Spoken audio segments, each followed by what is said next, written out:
सत श्री अकाल प्यारे बच्चिओ। बच्चिओ परी ते दिया नूं तां तुसीं जाणदे ही हो। ये परी है ते ये दिया है। अज परी ते दिया की कर रहे हैं, देखिए जरा। दिया एक करदी पई आ? परी मैं ना पंक्ति पूरी करो खेड रही है। मैनू भी खड़ा ले। आजा फिर। परी ये देख, इस पंक्ति विच एक अखर मिसिंग है, एक अखर है नहीं। दस इत्थे केड़ा अखर आएगा? इत्थे तो दद्दा अखर आएगा। मैं हुणे लियानी आ दद्दा अखर लभ के। ए देख, मैं दद्दा अखर लभ लई। तत्तो थत्थो दद्दो तद्दो नन्ना। हुण मैं तेनू पुछांगी केड़ा अखर आना है, ठीक है? हुण तू दस दिया, इत्थे केड़ा अखर आएगा? इत्थे तां थत्था अखर आएगा। मैं हुणे ले आंदी हां थत्था अखर। ए ले परी, मैं थत्था अखर रख दिता। ए देख, तत्ता थत्था दद्दा तद्दा नन्ना। दस परी, इत्थे केड़ा अखर आएगा?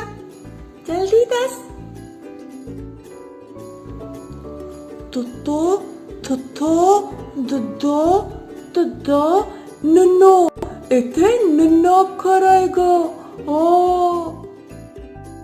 ए ले परी, मैं इत्थे नन्ना अखर रख भी दिता।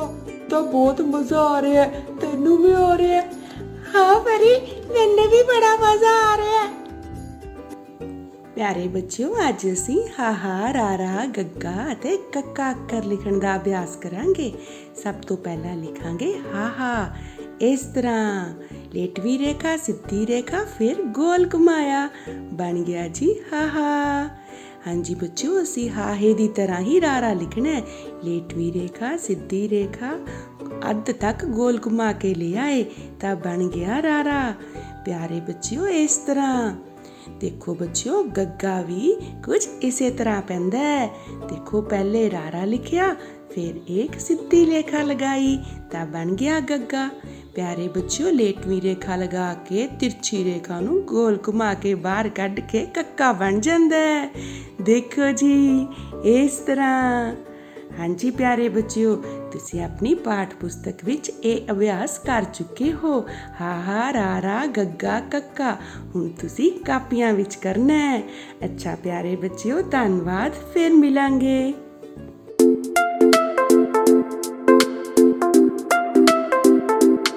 बच्चों सत श्री अकाल। आपां करन जा रहे हैं जमात पहली विशा गणित, गणित दी पुस्तक दा पेज नंबर 30 दा दूजा भाग। बच्चों इत्थे जिस तरह तुहानूं पता है कि तुसी इस तो पहला भी क्रियावां राहीं, सवालां राहीं गिनती 1 तो 9 तक गिनती बारे जानकारी हासिल की है। वस्तुआं नूं गिण के अंक नूं लिखना भी सीखिया है। इसे तरीके हुण आपां पुट्ठी गिनती 9 तो 1 तक गिणो अते लिखो।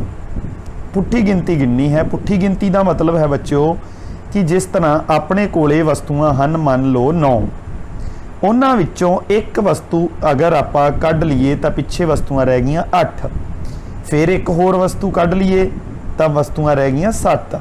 मान लो 9 पेंसिलां ने, 9 चों एक पेंसिल तुहाडे दोस्त नूं देती, पेंसिलां कितनियां रह गईयां? 8। 8 चों फिर एक पेंसिल किसी बच्चे नूं देती, पिछे कितनियां रह गईयां? 7। इस तरह एक एक घटता जाता है। इसका मतलब है पुट्ठी गिनती। अगर आपां अपने कदमां दे नाल सीधे अगे वाल नूं कदम वधाउंदे हां तां ओह सीधी गिनती गिनी जाती है।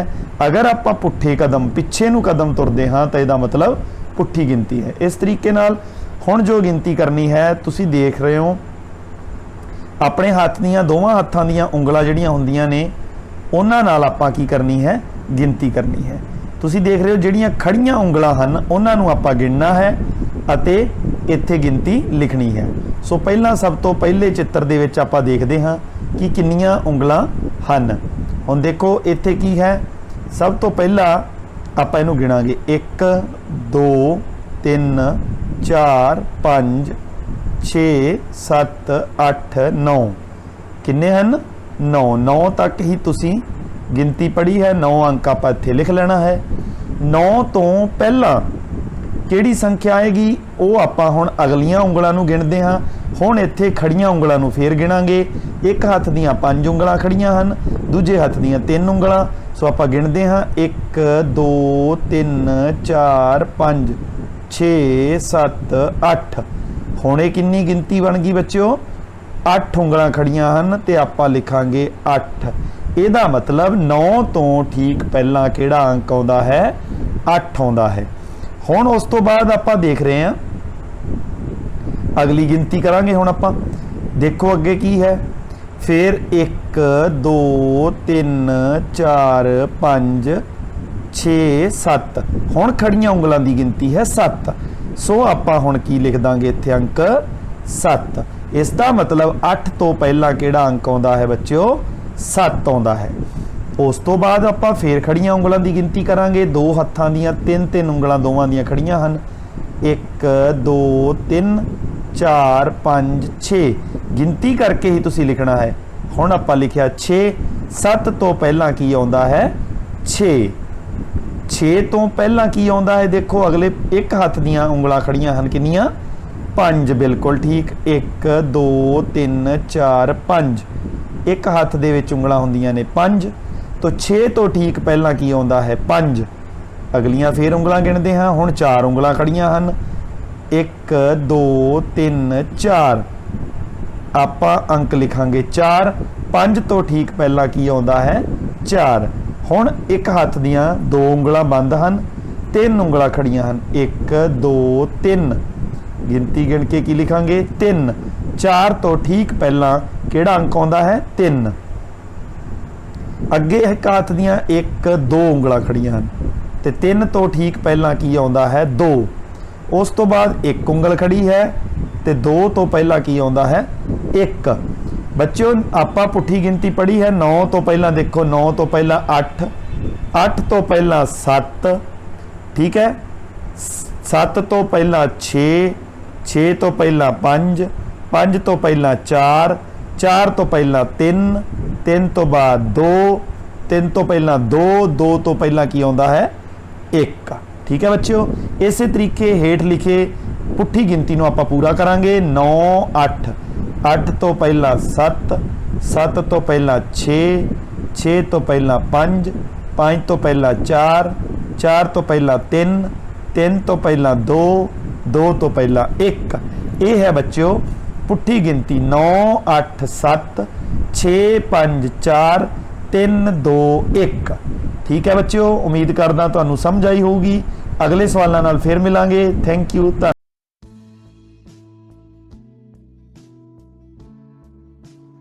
Good morning, children. Welcome to your English class. Children, today we'll do an exercise at page number 46. Look here. Fill in the blanks. Look at the picture very carefully. Look, some letters are missing. Now, you will help me to fill the missing letters. Look here, children. It is a caterpillar. There are some letters. Look, these are the letters. But some letters are missing. Now, you will help me to find these missing letters. Children, we will recall the letters by chanting. Chant with me. A, B, C, D, E, F, G, H. Very good. You remember it all. And now we will read the given letters. A, C, E and G. Now to fill the missing letters we will chant. A, B, C. Yes. A, B. So B is missing. Let me take B. A, B, which letter will come here? Don't worry, we will chant. A, B, C, D. Very good, children.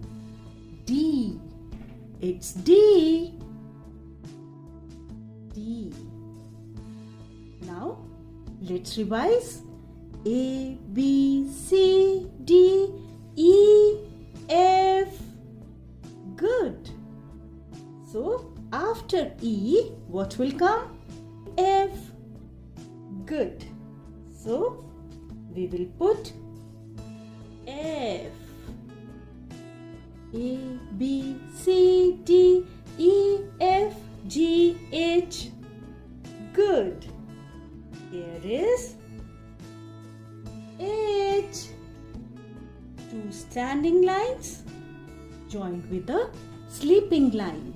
Now you will chant. Ma'am, may I? Yes, Sukhman. Why not? You may. A, B, C, D, E, F, G, H. Very good, Sukhman. Clap for Sukhman. Good. Look, Caterpillar is smiling. Great. So now it's time for your homework. And your homework is complete this exercise at page number 46. Fill in the blanks. Write a complete page for letter A to H in your notebook. I'll meet you again. Till then, keep learning. Take care. Thank you.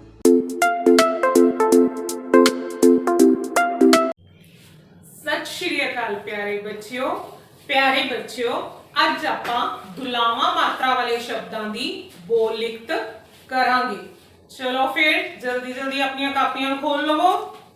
ਹਾਂਜੀ ਬੇਟਾ, ਦੁਲਾਵਾਂ ਮਾਤਰਾ ਬਾਰੇ ਤੁਸੀਂ ਪਹਿਲਾਂ ਹੀ ਪੜ੍ਹ ਚੁੱਕੇ ਹੋ। ਕਿਸੇ ਵੀ ਸ਼ਬਦ ਦੀ ਬੋਲ ਲਿਖਤ ਕਰਨ ਵੇਲੇ ਉਸ ਸ਼ਬਦ ਦਾ ਉਚਾਰਨ ਆਪਣੇ ਮਨ ਵਿੱਚ ਕਰੋ ਤੇ ਉਸ ਦੇ ਨਾਲ ਤੁਹਾਨੂੰ ਪਤਾ ਲੱਗ ਜਾਵੇਗਾ ਕਿ ਕਿਹੜੀ ਮਾਤਰਾ ਕਿਹੜੇ ਅੱਖਰ ਉੱਪਰ ਲੱਗਣੀ ਹੈ। ਚਲੋ ਫਿਰ ਅੱਜ ਦਾ ਕੰਮ ਸ਼ੁਰੂ ਕਰੀਏ। ਹਾਂਜੀ ਬੇਟਾ, ਸਭ ਤੋਂ ਪਹਿਲਾਂ ਸਕਰੀਨ ਉੱਪਰ ਵੇਖੋ ਤੁਹਾਨੂੰ ਕੀ ਦਿਖਾਈ ਦੇ ਰਿਹਾ ਹੈ। ਹਾਂਜੀ ਬੇਟਾ, ਕਿਸ ਦੀ ਤਸਵੀਰ ਹੈ ਇਹ? ਬੋਲੋ ਫਟਾਫਟ। ਪੈਸਾ। ਹਾਂਜੀ, ਸ਼ਾਬਾਸ਼, ਪੈਸਾ। ਠੀਕ ਹੈ, ਹੁਣ ਫਿਰ ਲਿਖੋ, ਆਪਣੇ ਮਨ ਵਿੱਚ ਬੋਲੋ, ਮੂੰਹ ਵਿੱਚ ਬੋਲੋ ਤੇ ਇਸ ਨੂੰ ਲਿਖੋ। ਲਿਖ ਲਿਆ ਬੇਟਾ? ਠੀਕ। ਹੁਣ ਤੁਸੀਂ ਵੇਖੋ ਸਕਰੀਨ ਉੱਪਰ ਪੈਸਾ ਲਿਖਿਆ ਹੋਇਆ ਆ ਰਿਹਾ ਹੈ। ਤੁਸੀਂ ਇਸ ਦੇ ਨਾਲ ਮਿਲਾਨ ਕਰੋ ਕਿ ਤੁਸੀਂ ਸਹੀ ਲਿਖਿਆ ਹੈ। ਠੀਕ ਬੇਟਾ? ਹਾਂਜੀ। ਹੁਣ ਤੁਸੀਂ ਅਗਲੀ ਤਸਵੀਰ ਵੇਖੋ। ਹਾਂਜੀ, ਇਹ ਕਿਹੜਾ ਦਰਖਤ ਹੈ? ਬਹੁਤ ਲੰਬਾ ਦਰਖਤ ਹੁੰਦਾ ਹੈ ਇਹ। ਹਾਂਜੀ, ਬੋਲੋ। ਸਫੈਦਾ। ਸ਼ਾਬਾਸ਼। ਹਾਂਜੀ ਬੇਟਾ, ਇਹ ਸਫੈਦਾ ਹੈ।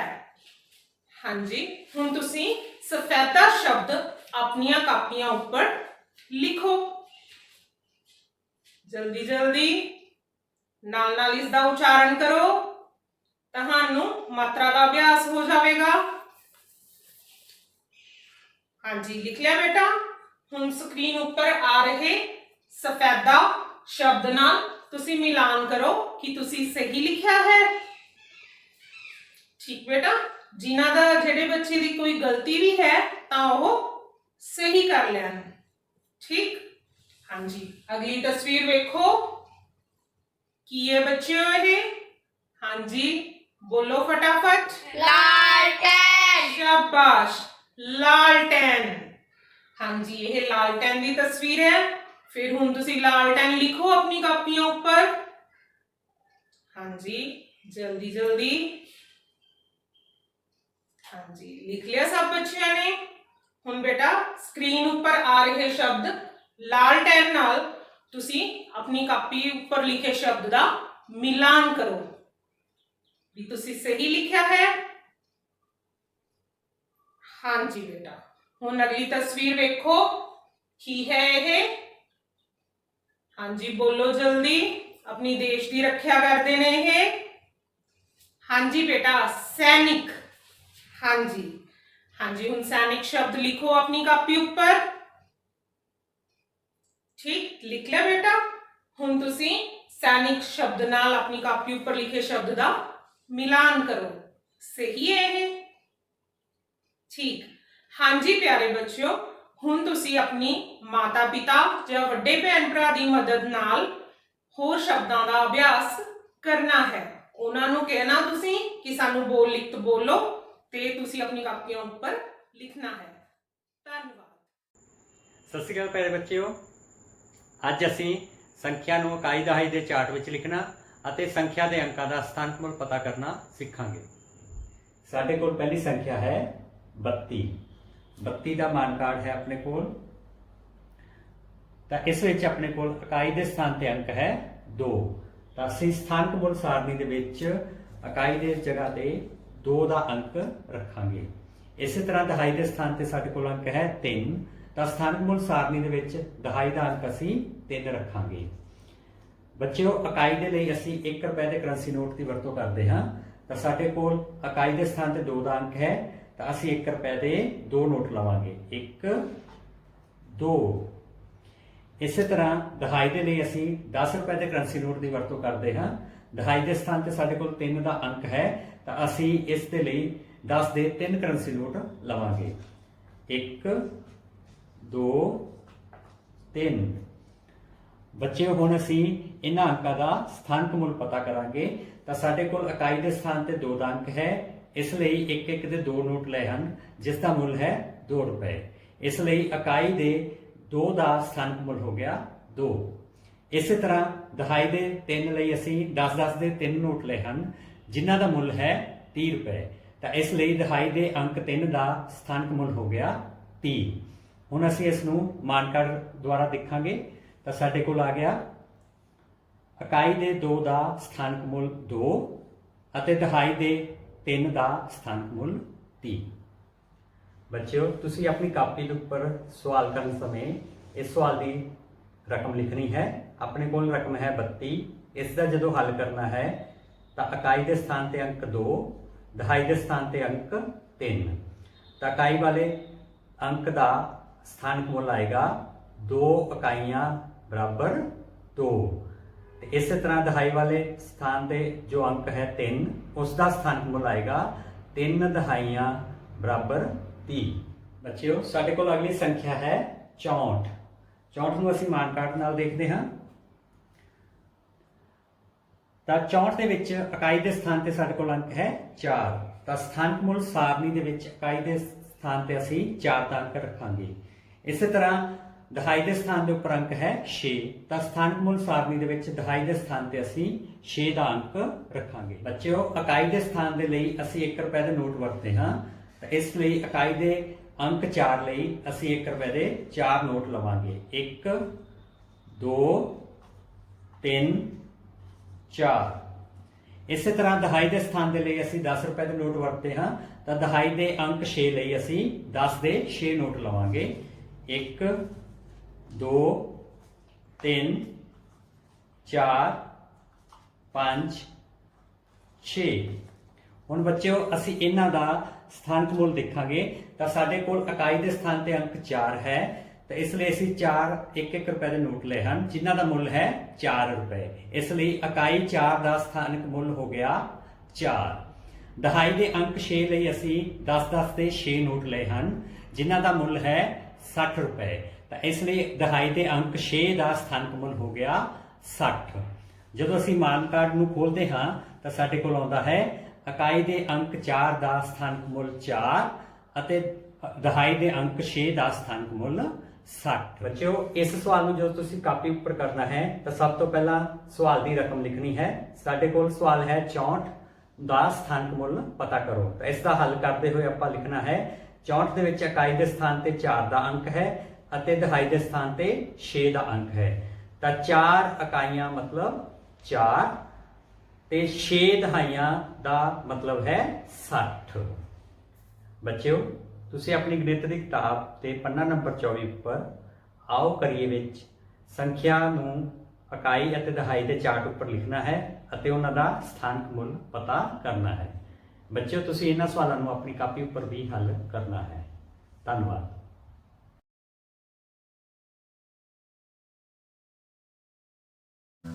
Hello kids, let's learn about vowel sound A.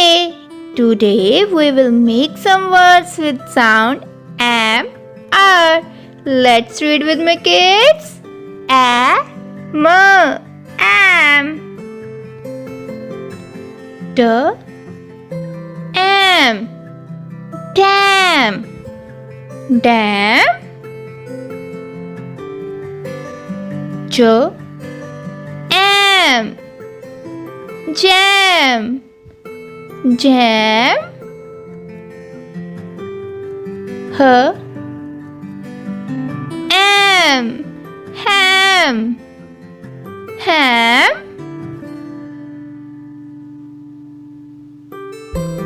R, am, ram, ram. A, R, R. K, R, car, car.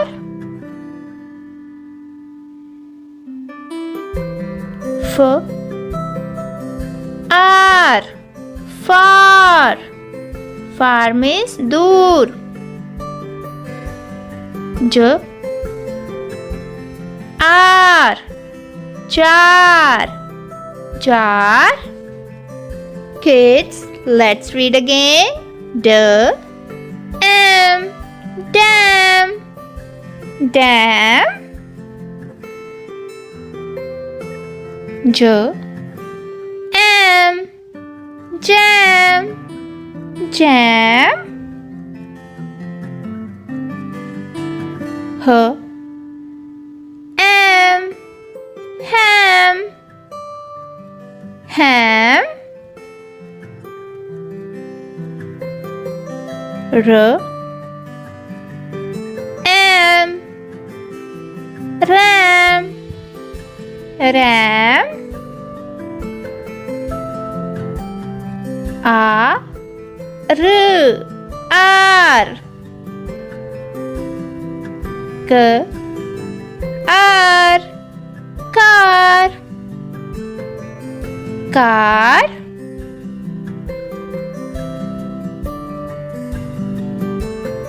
F, R, far, far. J, R, jar, jar. Kids, let's read once again. Dam, ram, jam, ham, far, jar, car. It's time for homework. Kids, write down these words in your notebook. Keep learning. Thank you. ਪਿਆਰੇ ਬੱਚਿਓ, ਸਾਨੂੰ ਸਮੇਂ ਦੀ ਕਦਰ ਕਰਨੀ ਚਾਹੀਦੀ ਹੈ ਅਤੇ ਹਰ ਕੰਮ ਸਹੀ ਸਮੇਂ ਤੇ ਕਰਨਾ ਚਾਹੀਦਾ ਹੈ। ਸਮਾਂ ਬਹੁਤ ਕੀਮਤੀ ਹੈ। ਲੰਘਿਆ ਸਮਾਂ ਕਦੇ ਵਾਪਸ ਨਹੀਂ ਆਉਂਦਾ। ਇਸ ਲਈ ਸਾਨੂੰ ਸਮੇਂ ਦੀ ਸੁਚੱਜੀ ਵਰਤੋਂ ਕਰਨੀ ਚਾਹੀਦੀ ਹੈ। ਜਦੋਂ ਅਸੀਂ ਹਰ ਕੰਮ ਸਮੇਂ ਸਿਰ ਕਰਾਂਗੇ ਤਾਂ ਇਹ ਸਾਡਾ ਆੜੀ ਬਣ ਜਾਏਗਾ। ਇਸ ਨੂੰ ਇੱਕ ਕਵਿਤਾ ਦੇ ਰੂਪ 'ਚ ਜਾਣਦੇ ਹਾਂ। ਸੂਰਜ ਕਿਰਨਾਂ ਜਦੋਂ ਬਿਖੇਰੇ, ਉੱਠ ਖੜਦਾ ਹਾਂ ਉਦੋਂ ਸਵੇਰੇ। ਸੁਬਹ ਨਹਾ ਕੇ ਰੋਟੀ ਖਾਵਾਂ, ਵਰਦੀ ਪਹਿਨ ਸਕੂਲੇ ਜਾਵਾਂ। ਸਵੇਰ ਦੀ ਸਭਾ ਕਦੇ ਨਾ ਛੱਡਾਂ, ਚੰਗੇ ਬੋਲ ਹੀ ਮੂੰਹੋਂ ਕੱਢਾਂ। ਕੰਟੀ ਵੱਜੀ ਜਮਾਤ 'ਚ ਜਾਵਾਂ, ਮਾਸਟਰ ਜੀ ਨੂੰ ਪਾਠ ਸੁਣਾਵਾਂ। ਅੱਧੀ ਛੁੱਟੀ ਖਾਣਾ ਖਾਈਏ, ਖੇਡ ਕੁੱਦ ਕੇ ਵਕਤ ਬਿਤਾਈਏ। ਛੁੱਟੀ ਬੰਦ ਤੇ ਸ਼ੁਰੂ ਪੜ੍ਹਾਈ, ਜਾਈਏ ਆਪਣੀ ਅਕਲ ਵਧਾਈ। ਕੰਮ ਸਮੇਂ ਸਿਰ ਕਰਦਾ ਸਾਰਾ, ਸਭਨਾਂ ਲਈ ਹਾਂ ਬਾਲ ਪਿਆਰਾ। आओ मिलके गीत ਇਹ ਗਾਈਏ, ਸਾਰੇ ਕਦਰ ਸਮੇਂ ਦੀ ਪਾਈਏ। ਇਸ ਕਵਿਤਾ 'ਚ ਬੱਚਾ ਦੱਸ ਰਿਹਾ ਹੈ ਕਿ ਜਦੋਂ ਸਵੇਰੇ ਸੂਰਜ ਚੜ੍ਹਦਾ ਹੈ ਤੇ ਆਲੇ ਦੁਆਲੇ ਚਾਨਣ ਹੋ ਜਾਂਦਾ ਹੈ ਤਾਂ ਉਹ ਉਸ ਵੇਲੇ ਉੱਠ ਜਾਂਦਾ ਹੈ। ਸਵੇਰੇ ਉੱਠਣ ਸਾਰ ਨਹਾ ਧੋ ਕੇ ਬੁਰਸ਼ ਕਰਕੇ ਉਹ ਰੋਟੀ ਖਾਂਦਾ ਹੈ ਤੇ ਫਿਰ ਸਕੂਲ ਦੀ ਵਰਦੀ ਪਾ ਕੇ ਸਮੇਂ ਸਿਰ ਸਕੂਲ ਚਲੇ ਜਾਂਦਾ ਹੈ। ਜਦੋਂ ਉਹ ਸਮੇਂ ਸਿਰ ਸਕੂਲ ਪਹੁੰਚ ਜਾਂਦਾ ਹੈ ਤਾਂ ਉਹ ਸਵੇਰ ਦੀ ਸਭਾ ਵਿੱਚ ਸ਼ਾਮਿਲ ਹੋ ਜਾਂਦਾ ਹੈ। ਉਹ ਹਮੇਸ਼ਾ ਚੰਗੇ ਹੀ ਬੋਲ ਬੋਲਦਾ ਹੈ। ਸਵੇਰ ਦੀ ਸਭਾ ਤੋਂ ਬਾਅਦ ਘੰਟੀ ਵੱਜਦੇ ਸਾਰ ਹੀ ਜਮਾਤ ਵਿੱਚ ਚਲੇ ਜਾਂਦਾ ਹੈ ਉਹ, ਅਤੇ ਪਾਠ ਜਿਹੜਾ ਉਹ ਯਾਦ ਕਰਕੇ ਆਇਆ ਹੈ ਉਹ ਮਾਸਟਰ ਜੀ ਨੂੰ ਸੁਣਾ ਦਿੰਦਾ ਹੈ। ਅੱਧੀ ਛੁੱਟੀ ਵੇਲੇ ਹੱਥ ਧੋ ਕੇ ਖਾਣਾ ਖਾਂਦਾ ਹੈ ਅਤੇ ਬਾਕੀ ਸਮਾਂ ਆਪਣੇ ਮਿੱਤਰਾਂ ਨਾਲ ਖੇਡਦਾ ਹੈ। ਅੱਧੀ ਛੁੱਟੀ ਬੰਦ ਹੋ ਜਾਣ ਤੇ ਪੜ੍ਹਾਈ ਕਰਨੀ ਸ਼ੁਰੂ ਕਰ ਦਿੰਦਾ ਹੈ। ਬੱਚਿਓ, ਜਦੋਂ ਅਸੀਂ ਮਨ ਲਗਾ ਕੇ ਪੜ੍ਹਾਈ ਕਰਦੇ ਹਾਂ ਤਾਂ ਸਾਡੇ ਗਿਆਨ 'ਚ ਵਾਧਾ ਹੁੰਦਾ ਹੈ। ਉਹ ਸਾਰੇ ਕੰਮ ਸਮੇਂ ਸਿਰ ਕਰਦਾ ਹੈ, ਸਾਰੇ ਉਹਨੂੰ ਪਿਆਰ ਕਰਦੇ ਹੈ, ਸਾਰੇ ਉਹਨੂੰ ਪਸੰਦ ਕਰਦੇ ਹੈ। ਚਲੋ ਫਿਰ ਆਪਾਂ ਸਾਰੇ ਮਿਲ ਕੇ ਗੀਤ ਗਾਉਂਦੇ ਹਾਂ ਤੇ ਨਾਲੇ ਸਾਰਿਆਂ ਨੂੰ ਹੀ ਸਾਨੂੰ ਸਮੇਂ ਦੀ ਕਦਰ ਕਰਨੀ ਚਾਹੀਦੀ ਹੈ। ਤੇ ਚਲੋ ਹੁਣ ਦੇਖਦੇ ਹਾਂ ਕਿ ਬੱਚੇ ਨੇ ਸਵੇਰ ਵੇਲੇ ਘਰ ਵਿੱਚ ਕਿਹੜਾ ਕੰਮ ਕੀਤਾ। ਸਭ ਤੋਂ ਪਹਿਲਾਂ ਉੱਠ ਕੇ ਨਹਾਇਆ ਸੀ। ਦੂਸਰਾ ਕੰਮ ਉਹਨੇ ਰੋਟੀ ਖਾਧੀ। ਤੀਸਰਾ ਕੰਮ ਉਹ ਵਰਦੀ ਪਾ ਕੇ ਸਕੂਲ ਚਲਾ ਗਿਆ। ਹੁਣ ਅਸੀਂ ਦੇਖਦੇ ਹਾਂ ਕਿ ਸਕੂਲ ਵਿੱਚ ਉਹਨੇ ਕੀ ਕੀ ਕੀਤਾ। ਸਭ ਤੋਂ ਪਹਿਲਾਂ ਜਾਣ ਸਾਰ ਸਵੇਰ ਦੀ ਸਭਾ 'ਚ ਸ਼ਾਮਿਲ ਹੋ ਗਿਆ। ਫਿਰ ਉਹਨੇ ਮਾਸਟਰ ਜੀ ਨੂੰ ਪਾਠ ਸੁਣਾਇਆ ਤੇ ਫਿਰ ਅੱਧੀ ਛੁੱਟੀ ਤੋਂ ਬਾਅਦ ਖਾਣਾ ਖਾ ਕੇ ਪੜ੍ਹਾਈ ਸ਼ੁਰੂ ਕਰ ਦਿੱਤੀ। ਹੁਣ ਵਾਰੀ ਹੈ ਘਰ ਦੇ ਕੰਮ ਦੀ। ਤੁਸੀਂ ਇਸ ਕਵਿਤਾ ਨੂੰ ਜ਼ੁਬਾਨੀ ਯਾਦ ਕਰਨਾ ਹੈ। जमात तीजी विशा पंजाबी पाठ चौथा दीपू ने छुट्टी ली। अज असी करांगे बहुविकल्पी प्रश्न। देखते हैं पाठ की कितनी समझ आई है। प्यारे विद्यार्थियों, करिए। पहला प्रश्न है, दीपू किहड़ी जमात विच पढ़दा सी? दूजी, तीजी, चौथी या पंजवीं? सारिਆਂ ਨੂੰ पता होना है ना। देखिए, तीजी जमात विच पढ़दा सी।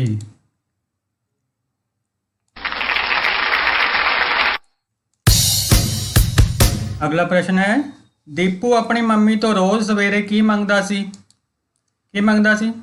पैसे, खिडौने, बर्गर या छुट्टी? हाँ जी, छुट्टी मंगदा सी कि अज मैं स्कूल नहीं जाना, मैनू छुट्टी लै दिओ।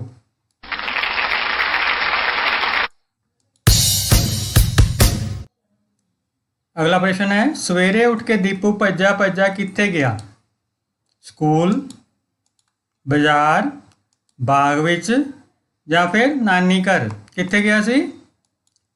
हाँ जी, बाग विच गया सी भज्जा भज्जा।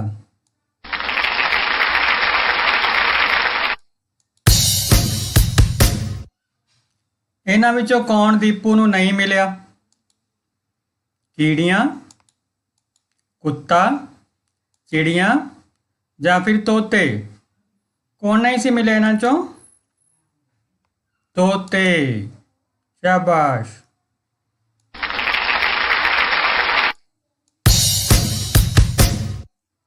चिड़ी दीपू नाल क्यों नहीं खेड सकती सी? क्योंकि उसने आराम करना सी, क्योंकि उसने दाने इकट्ठे करने सन, क्योंकि उसने अपना आलना बनाउणा सी, क्योंकि उसनूं खेडण दा शौक नहीं सी? की सी? क्योंकि उसने अपना आलना बनाउणा सी। इस करके चिड़ी ने जवाब दे दिता।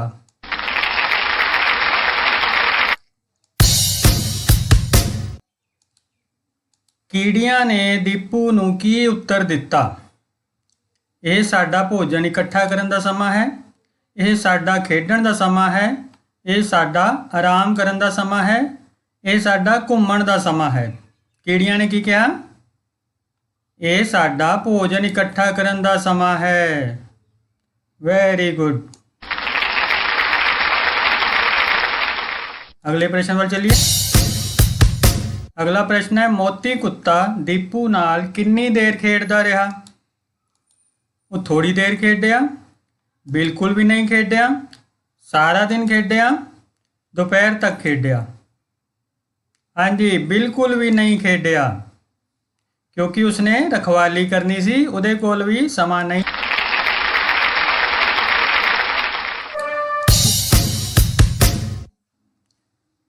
ਸੋ ਆਖਰੀ ਪ੍ਰਸ਼ਨ ਅੱਜ ਦਾ, ਇਸ ਪਾਠ ਤੋਂ ਸਾਨੂੰ ਕੀ ਸਿੱਖਿਆ ਮਿਲਦੀ ਹੈ? ਸਾਨੂੰ ਸਾਰਾ ਦਿਨ ਖੇਡਦੇ ਰਹਿਣਾ ਚਾਹੀਦਾ ਹੈ, ਸਾਨੂੰ ਕਦੇ-ਕਦੇ ਸਕੂਲ ਜਾਣਾ ਚਾਹੀਦਾ ਹੈ, ਸਾਨੂੰ ਹਰ ਰੋਜ਼ ਸਕੂਲ ਜਾਣਾ ਚਾਹੀਦਾ ਹੈ, ਜਾਂ ਫਿਰ ਪੰਛੀ ਅਤੇ ਜਾਨਵਰ ਵਿਹਲੇ ਹੁੰਦੇ ਹਨ। ਪੜ੍ਹਿਆ ਨਾ ਪਾਠ, ਕਹਾਣੀ ਸਮਝ ਆਈ ਹੈ ਨਾ? ਹਾਂ, ਫਿਰ ਕੀ ਸਿੱਖਿਆ ਮਿਲਦੀ ਹੈ? ਸਾਨੂੰ ਹਰ ਰੋਜ਼ ਸਕੂਲ ਜਾਣਾ ਚਾਹੀਦਾ ਹੈ।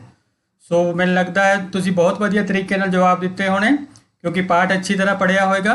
ਅੱਗੇ ਤੋਂ ਵੀ ਪਾਠ ਚੰਗੀ ਤਰ੍ਹਾਂ ਪੜ੍ਹਨਾ ਹੈ ਤਾਂ ਜੋ ਅਸੀਂ ਕਿਸੇ ਵੀ ਪ੍ਰਸ਼ਨ ਦਾ ਜਵਾਬ ਦੇ ਸਕੀਏ। Thank you.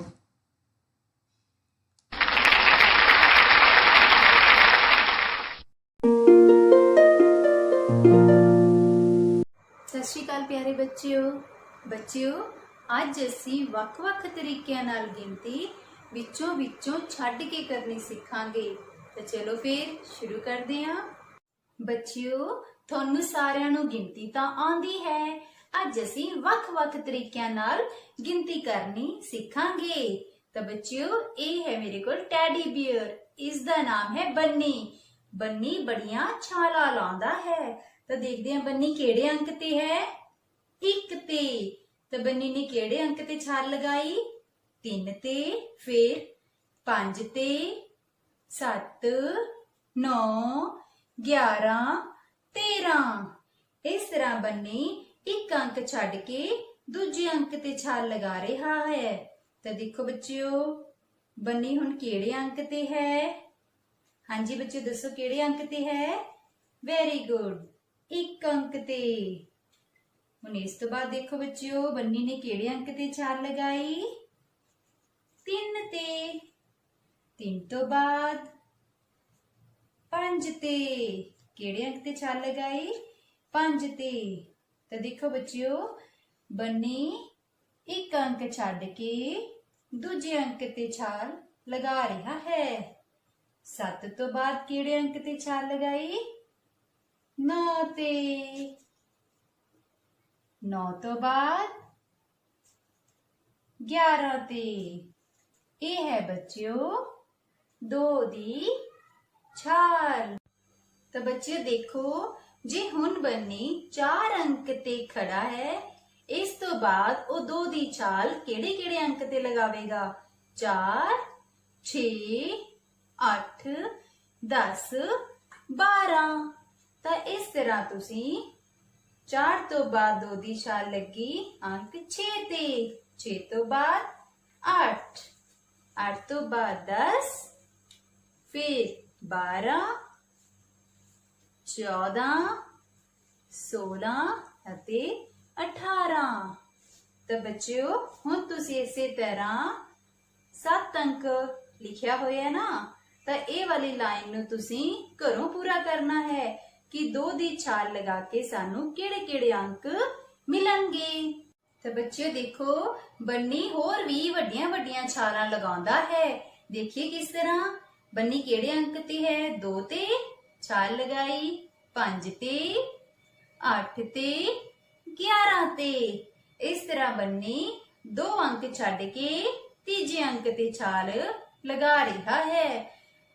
ਤਾਂ ਬੱਚਿਓ, ਸਭ ਤੋਂ ਪਹਿਲਾਂ ਮੈਨੂੰ ਦੱਸੋ ਬੰਨੀ ਕਿਹੜੇ ਅੰਕ ਤੇ ਹੈ? ਹਾਂਜੀ, 2 ਤੇ। 2 ਤੋਂ ਬਾਅਦ ਉਹਨੇ ਕਿਹੜੇ ਅੰਕ ਤੇ ਛਾਲ ਲਗਾਈ? 5 ਤੇ। ਹੁਣ 5 ਤੋਂ ਬਾਅਦ ਉਹਨੇ ਕਿਹੜੇ ਅੰਕ ਤੇ ਛਾਲ ਲਗਾਈ? 8 ਤੇ। ਤੇ 8 ਤੋਂ ਬਾਅਦ ਕਿਹੜੇ ਅੰਕ ਤੇ ਛਾਲ ਲਗਾਈ? 11 ਤੇ। ਇਸ ਤਰ੍ਹਾਂ ਬੰਨੀ 2 ਅੰਕ ਛੱਡ ਕੇ ਤੀਜੇ ਅੰਕ ਤੇ ਛਾਲ ਲਗਾ ਰਿਹਾ ਹੈ। ਇਹ ਹੁੰਦੀ ਹੈ ਬੱਚਿਓ 3 ਦੀ ਛਾਲ। ਤਾਂ ਬੱਚੇ ਦੇਖੋ, ਹੁਣ ਬੰਨੀ ਕਿਹੜੇ ਅੰਕ ਤੇ ਹੈ? 4 ਤੇ।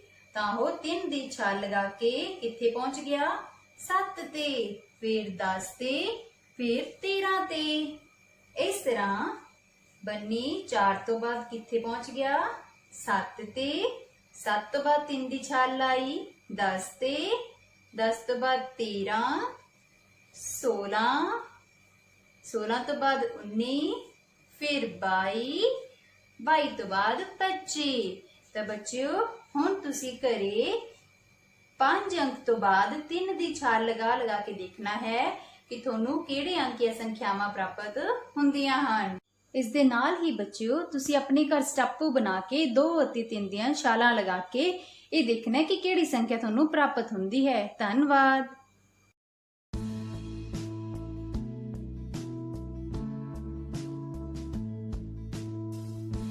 Hello kids, today we are going to read next 4 sentences of lesson A Visit to a Park.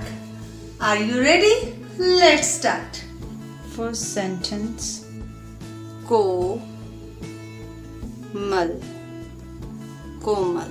Here is Komal. Komal is enjoying.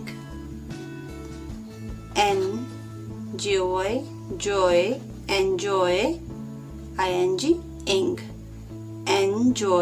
ing, enjoying, okay. The swings,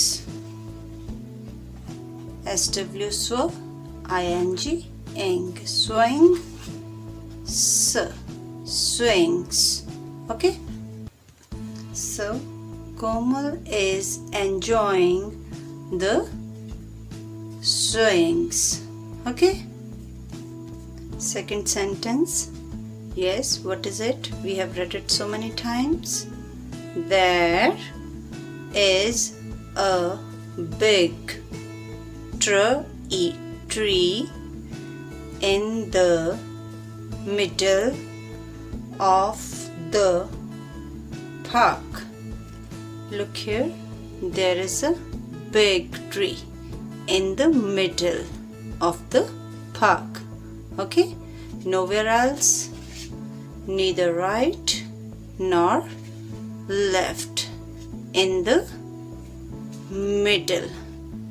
Understand? Good. There is a big tree in the middle of the park. Next one. Birds.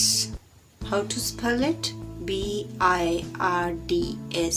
Birds are chirping. Chirp, ing, chirping. Do you know what is chirping? Look at the 2 birds. They are silent. Now look, they are chirping. Okay, silent, chirping. So birds are chirping on it. Here it is used for tree. Okay, birds are chirping on it. Fourth sentence. A lady and a baby are sitting. Yes, sitting.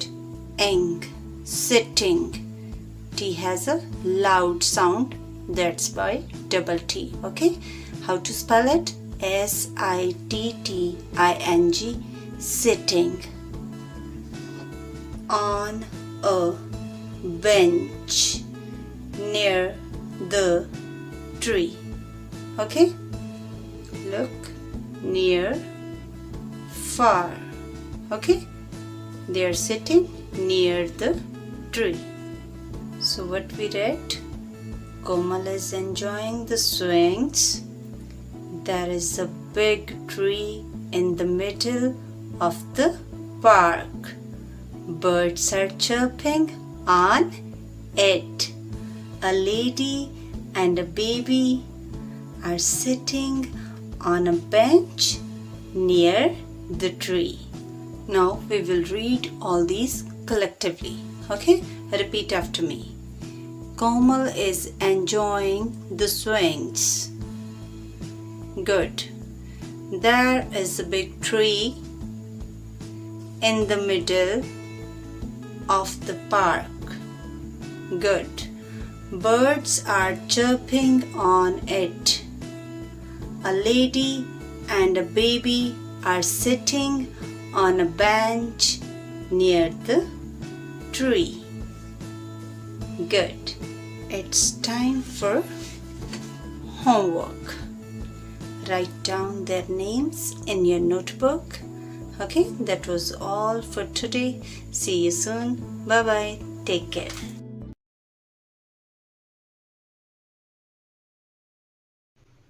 ਤੀਜੀ ਜਮਾਤ ਦੇ ਪਿਆਰੇ ਬੱਚਿਓ, ਵਿਸ਼ਾ ਵਾਤਾਵਰਣ ਸਿੱਖਿਆ ਵਿੱਚ ਅੱਜ ਆਪਾਂ ਪਾਠ ਚੌਥਾ ਪੜਾਂਗੇ, ਜਿਸ ਦਾ ਨਾਂ ਹੈ ਆਓ ਖੇਡੀਏ। ਪਿਆਰੇ ਬੱਚਿਓ, ਖੇਡਣਾ ਤੁਹਾਨੂੰ ਸਾਰਿਆਂ ਨੂੰ ਬਹੁਤ ਪਸੰਦ ਹੁੰਦਾ ਹੈ, ਪਰ ਕੀ ਤੁਸੀਂ ਜਾਣਦੇ ਹੋ ਕਿ ਜਦੋਂ ਵੀ ਤੁਹਾਡੇ ਕੋਲ ਵਿਹਲਾ ਸਮਾਂ ਹੁੰਦਾ ਹੈ ਤਾਂ ਤੁਸੀਂ ਖੇਡਣ ਤੋਂ ਇਲਾਵਾ ਹੋਰ ਕੰਮ ਵੀ ਕਰ ਸਕਦੇ ਹੋ। ਆਓ ਆਪਾਂ ਇਹਨਾਂ ਹੋਰ ਕੰਮਾਂ ਬਾਰੇ ਜਾਣੀਏ। ਪਿਆਰੇ ਬੱਚਿਓ, ਕਿਤਾਬਾਂ ਸਾਡੀਆਂ ਸੱਚੀਆਂ ਦੋਸਤ ਹੁੰਦੀਆਂ ਹਨ। ਜਦੋਂ ਤੁਹਾਡੇ ਨਾਲ ਖੇਡਣ ਵਾਲਾ ਤੁਹਾਡਾ ਕੋਈ ਵੀ ਸਾਥੀ ਨਾ ਹੋਵੇ ਤਾਂ ਤੁਸੀਂ ਵੀ ਆਪਣੀ ਮਨਪਸੰਦ ਕਿਤਾਬ ਪੜ੍ਹ ਸਕਦੇ ਹੋ।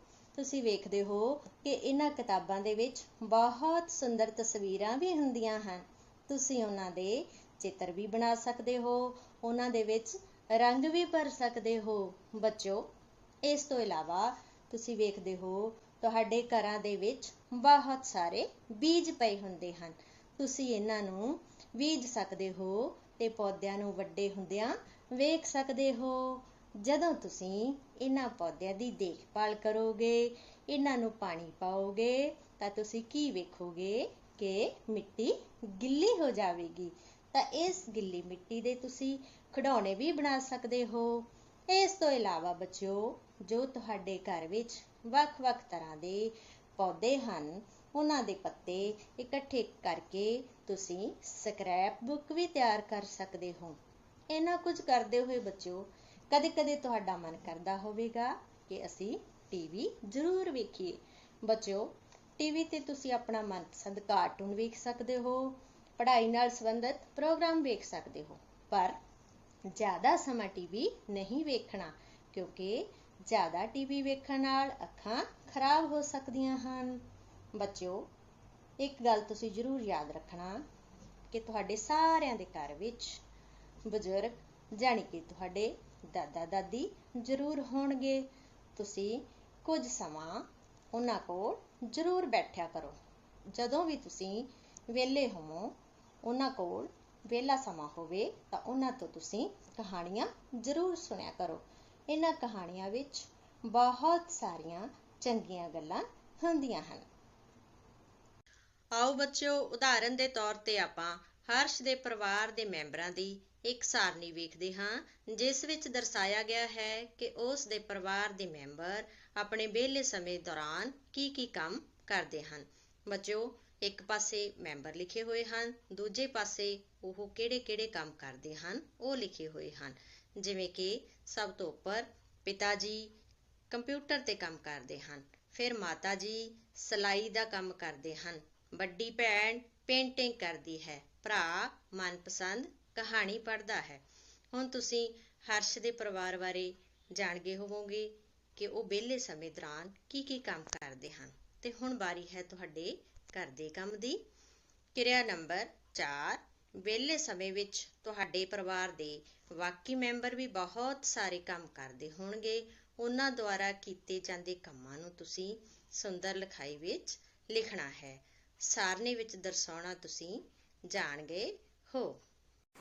ਪਿਆਰੇ ਵਿਦਿਆਰਥੀਓ, ਚੌਥੀ ਜਮਾਤ ਦਾ ਚੌਥਾ ਪਾਠ ਹਾਥੀ, ਜੋ ਇੱਕ ਕਵਿਤਾ ਹੈ, ਉਹ ਤੁਸੀਂ ਪੜ੍ਹ ਚੁੱਕੇ ਹੋ। ਹਾਥੀ ਕਵਿਤਾ ਪੜ੍ਹ ਕੇ ਤੁਹਾਨੂੰ ਹਾਥੀ ਬਾਰੇ ਕਾਫੀ ਰੌਚਕ ਗੱਲਾਂ ਦਾ ਪਤਾ ਵੀ ਲੱਗਾ ਹੈ, ਪਰ ਮੈਂ ਤੁਹਾਡੀ ਜਾਣਕਾਰੀ 'ਚ ਵਾਧਾ ਕਰਨ ਵਾਸਤੇ ਹਾਥੀ ਬਾਰੇ ਤੁਹਾਨੂੰ ਕੁਝ ਹੋਰ ਗੱਲਾਂ ਦੱਸਾਂਗੀ। ਪਿਆਰੇ ਵਿਦਿਆਰਥੀਓ, ਹਾਥੀ ਜ਼ਮੀਨ ਤੇ ਪਾਇਆ ਜਾਣ ਵਾਲਾ ਦੁਨੀਆ ਦਾ ਸਭ ਤੋਂ ਵੱਡਾ ਜਾਨਵਰ ਹੈ, ਜਿਸ ਦਾ ਕੱਦ ਲਗਭਗ 9 ਤੋਂ 12 ਫੁੱਟ ਹੁੰਦਾ ਹੈ, ਜਿਸ ਦਾ ਭਾਰ 4000 ਕਿਲੋਗ੍ਰਾਮ ਤੱਕ ਹੁੰਦਾ ਹੈ ਤੇ ਜਿਸ ਦੀ ਉਮਰ 50 ਤੋਂ 60 ਸਾਲ ਦੇ ਕਰੀਬ ਹੁੰਦੀ ਹੈ। ਤੇ ਤੁਸੀਂ ਹਾਥੀ ਕਵਿਤਾ ਤਾਂ ਪੜ੍ਹੀ ਹੈ, ਪੜ੍ਹ ਕੇ ਤੁਹਾਨੂੰ ਹਾਥੀ ਬਾਰੇ ਪਤਾ ਹੀ ਲੱਗ ਗਿਆ ਹੈ ਕਿ ਹਾਥੀ ਦੇ 2 ਛੱਜਾਂ ਵਰਗੇ ਵੱਡੇ ਵੱਡੇ ਕੰਨ ਹੁੰਦੇ ਨੇ, ਹਾਥੀ ਦੇ 2 ਲਿਸ਼ਕਦੀਆਂ ਤਲਵਾਰਾਂ ਵਰਗੇ ਦੰਦ ਹੁੰਦੇ ਨੇ, ਹਾਥੀ ਦੇ 4 ਚੱਕੀ ਪੁੜ ਜਿਹੇ ਪੈਰ ਹੁੰਦੇ ਨੇ ਤੇ ਹਾਥੀ ਦੀ ਇੱਕ ਸਰਾਲ ਵਰਗੀ ਲੰਬੀ ਸੁੰਡ ਹੁੰਦੀ ਏ। ਪਿਆਰੇ ਵਿਦਿਆਰਥੀਓ, ਇਹ ਤਾਂ ਸੀ ਹਾਥੀ ਬਾਰੇ ਕੁਝ ਰੌਚਕ ਜਾਣਕਾਰੀ। ਤੇ ਆਓ ਫਿਰ ਬਿਨਾਂ ਦੇਰ ਕੀਤਿਆਂ ਸ਼ੁਰੂ ਕਰਦੇ ਹਾਂ ਸਾਡਾ ਅੱਜ ਦਾ ਵਿਸ਼ਾ। ਪਿਆਰੇ ਵਿਦਿਆਰਥੀਓ, ਇਹ ਜੋ ਤੁਸੀਂ ਸਕਰੀਨ ਤੇ ਦੇਖ ਰਹੇ ਹੋ, ਹਾਥੀ ਕਵਿਤਾ ਤੇ ਆਧਾਰਿਤ ਇੱਕ ਪੈਰਾ ਹੈ। ਮੈਂ ਇਸ ਪੈਰੇ ਨੂੰ ਪੜ੍ਹਨਾ ਹੈ ਤੇ ਤੁਸੀਂ ਬੜੇ ਹੀ ਧਿਆਨ ਨਾਲ ਸੁਣਨਾ ਹੈ, ਕਿਉਂਕਿ ਪੈਰਾ ਪੜ੍ਹਨ ਤੋਂ ਬਾਅਦ ਮੈਂ ਤੁਹਾਨੂੰ 5 ਪ੍ਰਸ਼ਨ ਪੁੱਛਾਂਗੀ। ਹਰ ਪ੍ਰਸ਼ਨ ਦੇ 4 ਉੱਤਰ ਹੋਣਗੇ, 3 ਗਲਤ ਤੇ 1 ਸਹੀ। ਤੁਸੀਂ ਸਹੀ ਉੱਤਰ ਦੱਸਣਾ ਹੈ। ਤੇ ਫਿਰ ਸ਼ੁਰੂ ਕਰਦੇ ਹਾਂ ਸਾਡਾ ਅੱਜ ਦਾ ਪੈਰਾ। ਹਾਥੀ ਵਿਸ਼ਾਲ ਆਕਾਰ ਵਾਲਾ ਜਾਨਵਰ ਹੈ। ਇਸ ਦੇ ਕੰਨ ਛੱਜਾਂ ਵਰਗੇ ਹੁੰਦੇ ਹਨ। ਇਸ ਦੀ ਸੁੰਡ ਕਾਫੀ ਲੰਮੀ ਹੁੰਦੀ ਹੈ। ਇਹ ਇਸ ਦੀ ਮਦਦ ਨਾਲ ਇੱਕੋ ਵਾਰ ਥੱਬਾ ਚਾਰਾ ਪੁੱਟ ਲੈਂਦਾ ਹੈ। ਇਸ ਦੇ ਮੂੰਹ ਵਿੱਚੋਂ 2 ਦੰਦ ਲਿਸ਼ਕਦੀਆਂ ਤਲਵਾਰਾਂ ਵਰਗੇ ਜਾਪਦੇ ਹਨ। ਇਹ ਬੇਪਰਵਾਹਾਂ ਵਾਂਗੂ ਤੁਰਦਾ ਹੈ। ਪਿਆਰੇ ਬੱਚਿਓ, ਇਹ ਸੀ ਸਾਡਾ ਪੈਰਾ ਤੇ ਹੁਣ ਮੈਂ ਤੁਹਾਨੂੰ ਪੁੱਛਣ ਜਾ ਰਹੀ ਹਾਂ ਅੱਜ ਦੇ ਪ੍ਰਸ਼ਨ। ਤਿਆਰ ਹੋ ਜਾਓ ਇਹਨਾਂ ਦੇ ਉੱਤਰ ਦੇਣ ਲਈ। ਨੰਬਰ 1, ਹਾਥੀ ਕਿਸ ਅੰਗ ਦੀ ਮਦਦ ਨਾਲ ਚਾਰਾ ਪੁੱਟ ਲੈਂਦਾ ਹੈ?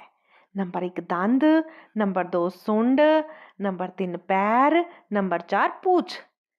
ਇਸ ਦਾ ਉੱਤਰ ਹੈ ਸੁੰਡ। ਸ਼ਾਬਾਸ਼ ਬੱਚਿਓ, ਹਾਥੀ ਸੁੰਡ ਦੀ ਮਦਦ ਨਾਲ ਚਾਰਾ ਪੁੱਟ ਲੈਂਦਾ ਹੈ। ਸਾਡਾ ਅਗਲਾ ਪ੍ਰਸ਼ਨ ਹੈ, ਲਿਸ਼ਕਦੀਆਂ ਤੋਂ ਕੀ ਭਾਵ ਹੈ? ਨੰਬਰ 1 ਚਮਕਦੀਆਂ, ਨੰਬਰ 2 ਮੱਧਮ, ਨੰਬਰ 3 ਨੁਕਸਾਨਦੇਹ, ਨੰਬਰ 4 ਫਾਇਦੇਮੰਦ। ਇਸ ਦਾ ਉੱਤਰ ਹੈ ਚਮਕਦੀਆਂ। ਲਿਸ਼ਕਦੀਆਂ ਤੋਂ ਕੀ ਭਾਵ ਹੁੰਦਾ ਹੈ ਪਿਆਰੇ ਬੱਚਿਓ? ਚਮਕਦੀਆਂ। ਸ਼ਾਬਾਸ਼ ਬੱਚਿਓ। ਸਾਡਾ ਅਗਲਾ ਪ੍ਰਸ਼ਨ ਹੈ, ਕਿਹੜਾ ਸ਼ਬਦ ਸਹੀ ਹੈ? ਨੰਬਰ 1 ਸੱਜਾਂ, ਨੰਬਰ 2 ਛੱਜਾਂ, ਨੰਬਰ 3 ਛੱਜਾਂ, ਨੰਬਰ 4 ਡੱਜਾਂ। ਪਿਆਰੇ ਬੱਚਿਓ, ਇਸ ਦਾ ਉੱਤਰ ਕੀ ਹੈ? ਨੰਬਰ 2 ਛੱਜਾਂ। ਹਾਥੀ ਦੇ ਕੰਨ ਕਿਹਦੇ ਵਰਗੇ ਹੁੰਦੇ ਨੇ? ਛੱਜਾਂ ਵਰਗੇ ਹੁੰਦੇ ਨੇ। ਸਾਡਾ ਅਗਲਾ ਪ੍ਰਸ਼ਨ ਹੈ, ਤਲਵਾਰ ਸ਼ਬਦ ਦੇ ਭਾਵ ਵਾਲਾ ਸ਼ਬਦ ਚੁਣੋ। 4 ਉੱਤਰ ਨੇ ਪਿਆਰੇ ਬੱਚਿਓ। ਨੰਬਰ 1 ਤੇਗ, ਨੰਬਰ 2 ਨੇਜਾ, ਨੰਬਰ 3 ਚਾਕੂ ਤੇ ਨੰਬਰ 4 ਬੰਦੂਕ। ਇਹਦਾ ਉੱਤਰ ਫਿਰ ਕੀ ਹੋਇਆ? ਇਹਦਾ ਉੱਤਰ ਹੋਇਆ ਤੇਗ। ਤਲਵਾਰ ਸ਼ਬਦ ਦੇ ਭਾਵ ਵਾਲਾ ਸ਼ਬਦ ਕਿਹੜਾ ਹੋਇਆ? ਤੇਗ। ਸਾਡਾ ਅੱਜ ਦਾ ਆਖਰੀ ਪ੍ਰਸ਼ਨ ਹੈ, ਸਹੀ ਵਾਕ ਦੀ ਚੋਣ ਕਰੋ। ਨੰਬਰ 1 ਹਾਥੀ ਨਹਿਰ ਵਿੱਚ ਨਹਾਉਂਦੀ ਹੈ, ਨੰਬਰ 2 ਹਾਥੀ ਨਹਿਰ ਵਿੱਚ ਨਹਾਉਂਦੇ ਹੈ, ਨੰਬਰ 3 ਹਾਥੀ ਨਹਿਰ ਵਿੱਚ ਨਹਾਉਂਦਾ ਹੈ ਤੇ ਨੰਬਰ 4 ਹਾਥੀ ਨਹਿਰ ਵਿੱਚ ਨਹਾਉਂਦੀਆਂ ਹਨ। ਤੇ ਫਿਰ ਸਾਡਾ ਪਹਿਲਾ ਉੱਤਰ ਸਹੀ ਕਿ ਗਲਤ? ਸ਼ਾਬਾਸ਼, ਸਾਡਾ ਪਹਿਲਾ ਉੱਤਰ ਗਲਤ ਹੈ। ਹਾਥੀ ਨਹਿਰ ਵਿੱਚ ਨਹਾਉਂਦੀ ਹੈ ਗਲਤ ਹੈ। ਤੇ ਸਾਡਾ ਦੂਸਰਾ ਉੱਤਰ ਵੈਰੀ ਗੁੱਡ, ਉਹ ਵੀ ਗਲਤ। ਹਾਥੀ ਨਹਿਰ ਵਿੱਚ ਨਹਾਉਂਦੇ ਹੈ ਵੀ ਗਲਤ ਹੈ। ਤੇ ਸਾਡਾ ਫਿਰ ਤੀਸਰਾ ਉੱਤਰ ਦੱਸੋ। ਤੀਸਰਾ ਉੱਤਰ ਬਿਲਕੁਲ ਸਹੀ ਹੈ। ਸ਼ਾਬਾਸ਼ ਬੱਚਿਓ। ਫਿਰ ਸਾਡਾ ਅੱਜ ਦਾ ਉੱਤਰ ਕੀ ਹੋਇਆ? ਹਾਥੀ ਨਹਿਰ ਵਿੱਚ ਨਹਾਉਂਦਾ ਹੈ। ਸ਼ਾਬਾਸ਼ ਪਿਆਰੇ ਬੱਚਿਓ। ਸਾਰੇ ਬੱਚਿਆਂ ਨੇ ਬੜੇ ਧਿਆਨ ਨਾਲ ਪੈਰਾ ਸੁਣਿਆ ਤੇ ਫਿਰ ਬੜੇ ਹੀ ਧਿਆਨ ਨਾਲ ਸੋਚ ਕੇ ਸਹੀ ਉੱਤਰ ਦਿੱਤੇ। ਪਿਆਰੇ ਵਿਦਿਆਰਥੀਓ, ਇਹ ਤਾਂ ਸੀ ਸਾਡਾ ਅੱਜ ਦਾ ਵਿਸ਼ਾ। ਤੁਸੀਂ ਇਸ ਨੂੰ ਕਾਪੀ ਤੇ ਨੋਟ ਕਰਨਾ ਹੈ ਤੇ ਵਾਰ-ਵਾਰ ਇਸ ਦਾ ਅਭਿਆਸ ਵੀ ਕਰਨਾ ਹੈ, ਕਵਿਤਾ ਨੂੰ ਯਾਦ ਵੀ ਕਰਨਾ ਹੈ।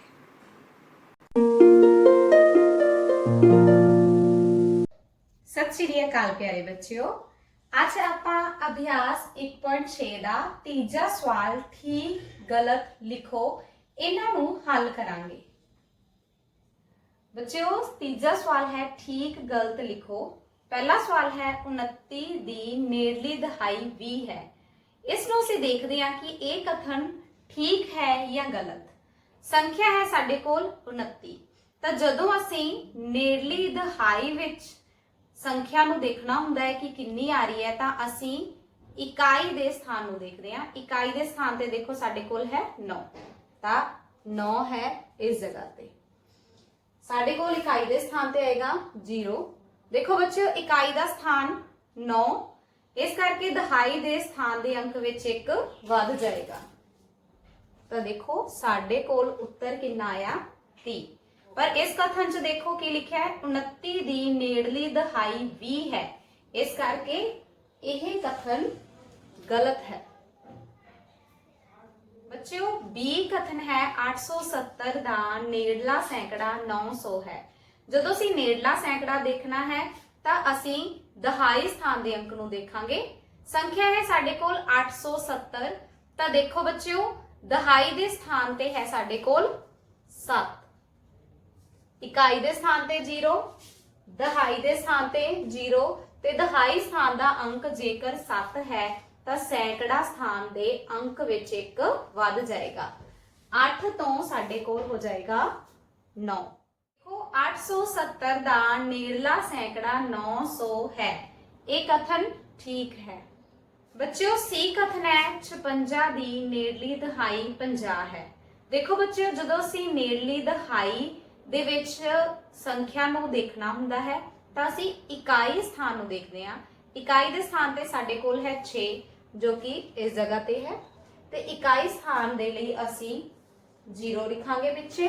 ਤਾਂ ਦੇਖੋ ਇਕਾਈ ਸਥਾਨ ਤੇ 6 ਹੋਣ ਕਰਕੇ ਦਹਾਈ ਸਥਾਨ ਦੇ ਅੰਕ ਵਿੱਚ 1 ਵੱਧ ਜਾਏਗਾ। ਤਾਂ ਦੇਖੋ ਇਹ 5 ਤੋਂ ਹੋ ਜਾਏਗਾ 6। ਇਸ ਕਥਨ ਨੂੰ ਅਸੀਂ ਦੇਖਦੇ ਹਾਂ ਤਾਂ 56 ਦੀ ਨੇੜਲੀ ਦਹਾਈ 50 ਹੈ, ਤਾਂ ਇਹ ਕਥਨ ਦੇਖੋ ਇਹ ਗਲਤ ਹੈ। ਬੱਚਿਓ D ਕਥਨ ਹੈ 799 ਦੀ ਨੇੜਲੀ ਦਹਾਈ 780 ਹੈ। ਇਸ ਨੂੰ ਅਸੀਂ ਦੇਖਾਂਗੇ ਕਿ ਇਹ ਠੀਕ ਹੈ ਜਾਂ ਗਲਤ ਹੈ। ਦੇਖੋ ਬੱਚਿਓ ਜਦੋਂ ਅਸੀਂ ਨੇੜਲੀ ਦਹਾਈ ਦੇਖਣੀ ਹੈ ਤਾਂ ਅਸੀਂ ਸਥਾਨ ਦੇਖਾਂਗੇ ਇਕਾਈ ਦਾ। ਇਕਾਈ ਦੇ ਸਥਾਨ ਤੇ ਸਾਡੇ ਕੋਲ ਹੈ 9 ਜੋ ਕਿ ਇਸ ਜਗ੍ਹਾ ਤੇ ਹੈ, ਤੇ ਇਕਾਈ ਦੇ ਸਥਾਨ ਤੇ ਅਸੀਂ 0 ਰੱਖਾਂਗੇ। ਤਾਂ ਦੇਖੋ ਬੱਚਿਓ ਸਾਡੇ ਕੋਲ 9 ਹੈ ਇਕਾਈ ਦੇ ਸਥਾਨ ਤੇ, ਤਾਂ ਦਹਾਈ ਸਥਾਨ ਦੇ ਅੰਕ ਵਿੱਚ 1 ਵੱਧ ਜਾਏਗਾ। ਤਾਂ ਦੇਖੋ 8 ਤੋਂ ਹੋ ਜਾਏਗਾ 9। ਤਾਂ 799 ਦੀ ਨੇੜਲੀ ਦਹਾਈ 790 ਹੈ। ਤਾਂ ਸਾਡੇ ਕੋਲ ਜੋ ਇੱਥੇ ਕਥਨ ਹੈ ਉਹ ਇਹ ਹੈ 799 ਦੀ ਨੇੜਲੀ ਦਹਾਈ 780 ਹੈ। ਤਾਂ ਦੇਖੋ ਇਹ ਕਥਨ ਗਲਤ ਹੈ। ਬੱਚਿਓ E ਕਥਨ ਹੈ 951 ਦਾ ਨੇੜਲਾ ਸੈਂਕੜਾ 1000 ਹੈ। ਤਾਂ ਦੇਖਦੇ ਹਾਂ ਇਹ ਕਥਨ ਠੀਕ ਹੈ ਜਾਂ ਗਲਤ ਹੈ। ਸਾਡੇ ਕੋਲ ਸੰਖਿਆ ਹੈ 951, ਅਸੀਂ ਨੇੜਲਾ ਸੈਂਕੜਾ ਕਰਨਾ ਹੈ। ਤਾਂ ਦੇਖੋ ਨੇੜਲਾ ਸੈਂਕੜਾ ਕਰਨ ਦੇ ਲਈ ਅਸੀਂ ਦਹਾਈ ਦੇ ਅੰਕ ਨੂੰ ਦੇਖਦੇ ਹਾਂ।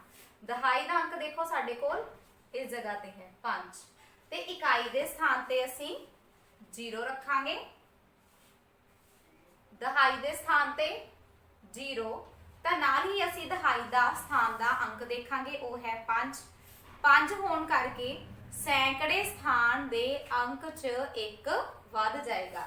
ਇੱਥੇ ਸਾਡੇ ਕੋਲ 9 ਹੈ, ਤਾਂ ਦੇਖੋ ਬੱਚਿਓ 9 ਦੇ ਵਿੱਚ ਅਸੀਂ 1 ਵਧਾ ਦਾਂਗੇ ਤਾਂ 10 ਆ ਜਾਏਗਾ ਤੇ ਸਾਡੇ ਕੋਲ 1000 ਉੱਤਰ ਆਏਗਾ। ਕਥਨ ਹੈ ਸਾਡੇ ਕੋਲ 951 ਦਾ ਨੇੜਲਾ ਸੈਂਕੜਾ 1000 ਹੈ। ਤਾਂ ਇਹ ਕਥਨ ਠੀਕ ਹੈ। ਬੱਚਿਓ ਅਭਿਆਸ 1.6 ਜਿਹੜਾ ਸਵਾਲ ਅਸੀਂ ਹੱਲ ਕੀਤਾ ਹੈ ਉਹ ਕਾਪੀਆਂ ਤੇ ਇਸ ਤਰ੍ਹਾਂ ਲਿਖਣਾ ਹੈ। ਤੀਜਾ ਸਵਾਲ ਲਿਖ ਕੇ ਉਹਦੀ ਰਕਮ ਲਿਖਣੀ ਹੈ, ਠੀਕ ਗਲਤ ਲਿਖੋ, ਫਿਰ ਉਸ ਨੂੰ ਇਸ ਤਰ੍ਹਾਂ ਹੱਲ ਕਰਨਾ ਹੈ। ਪਿਆਰੇ ਬੱਚਿਓ ਅਭਿਆਸ 1.6 ਘਰ ਦਾ ਕੰਮ ਤੁਹਾਡਾ ਹੈ। ਤੁਸੀਂ ਤੀਸਰਾ ਸਵਾਲ ਠੀਕ ਗਲਤ ਲਿਖੋ, ਇਸ ਦੇ ਸਾਰੇ ਭਾਗਾਂ ਨੂੰ ਕਾਪੀ ਤੇ ਆਪ ਹੱਲ ਕਰਨਾ ਹੈ। ਧੰਨਵਾਦ।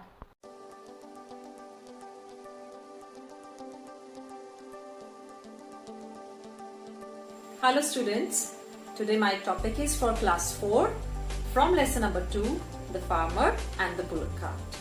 Today we will discuss some picture based questions and I will give you 4 options. You have to choose the correct option. Right? Let's start. Choose the correct option for the following picture. Students, look at the picture. Your options are, read your options carefully. Bull, field, cart, wheel. Now guess the correct option. Yes. Is it the picture of a bull? No. Field? Not at all. Cart? Yes, it is the picture of a cart. Another option is wheel. No, it's wrong option. So the correct option is cart. We call it a cart. Now let's look at another picture. Yes, your options are wheel, bulls, cart, bullock cart. Now students, choose the correct option. Wheel. Is it the picture of a wheel?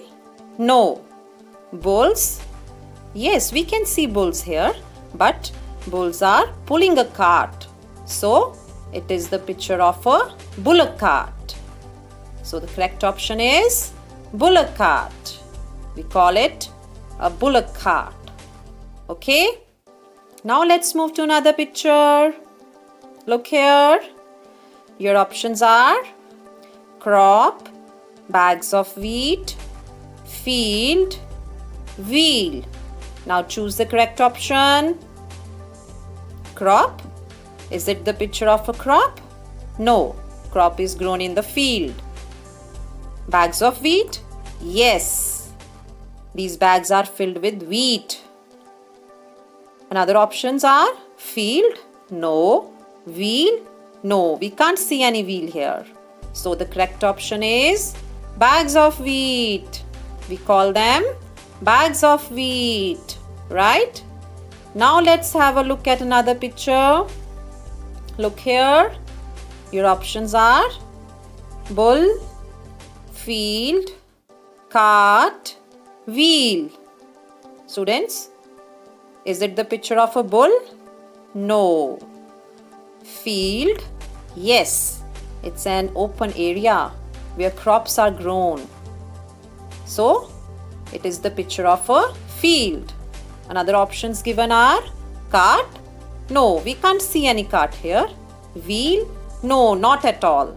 So, the correct option is field. We call it a field. Now, let's move to another picture.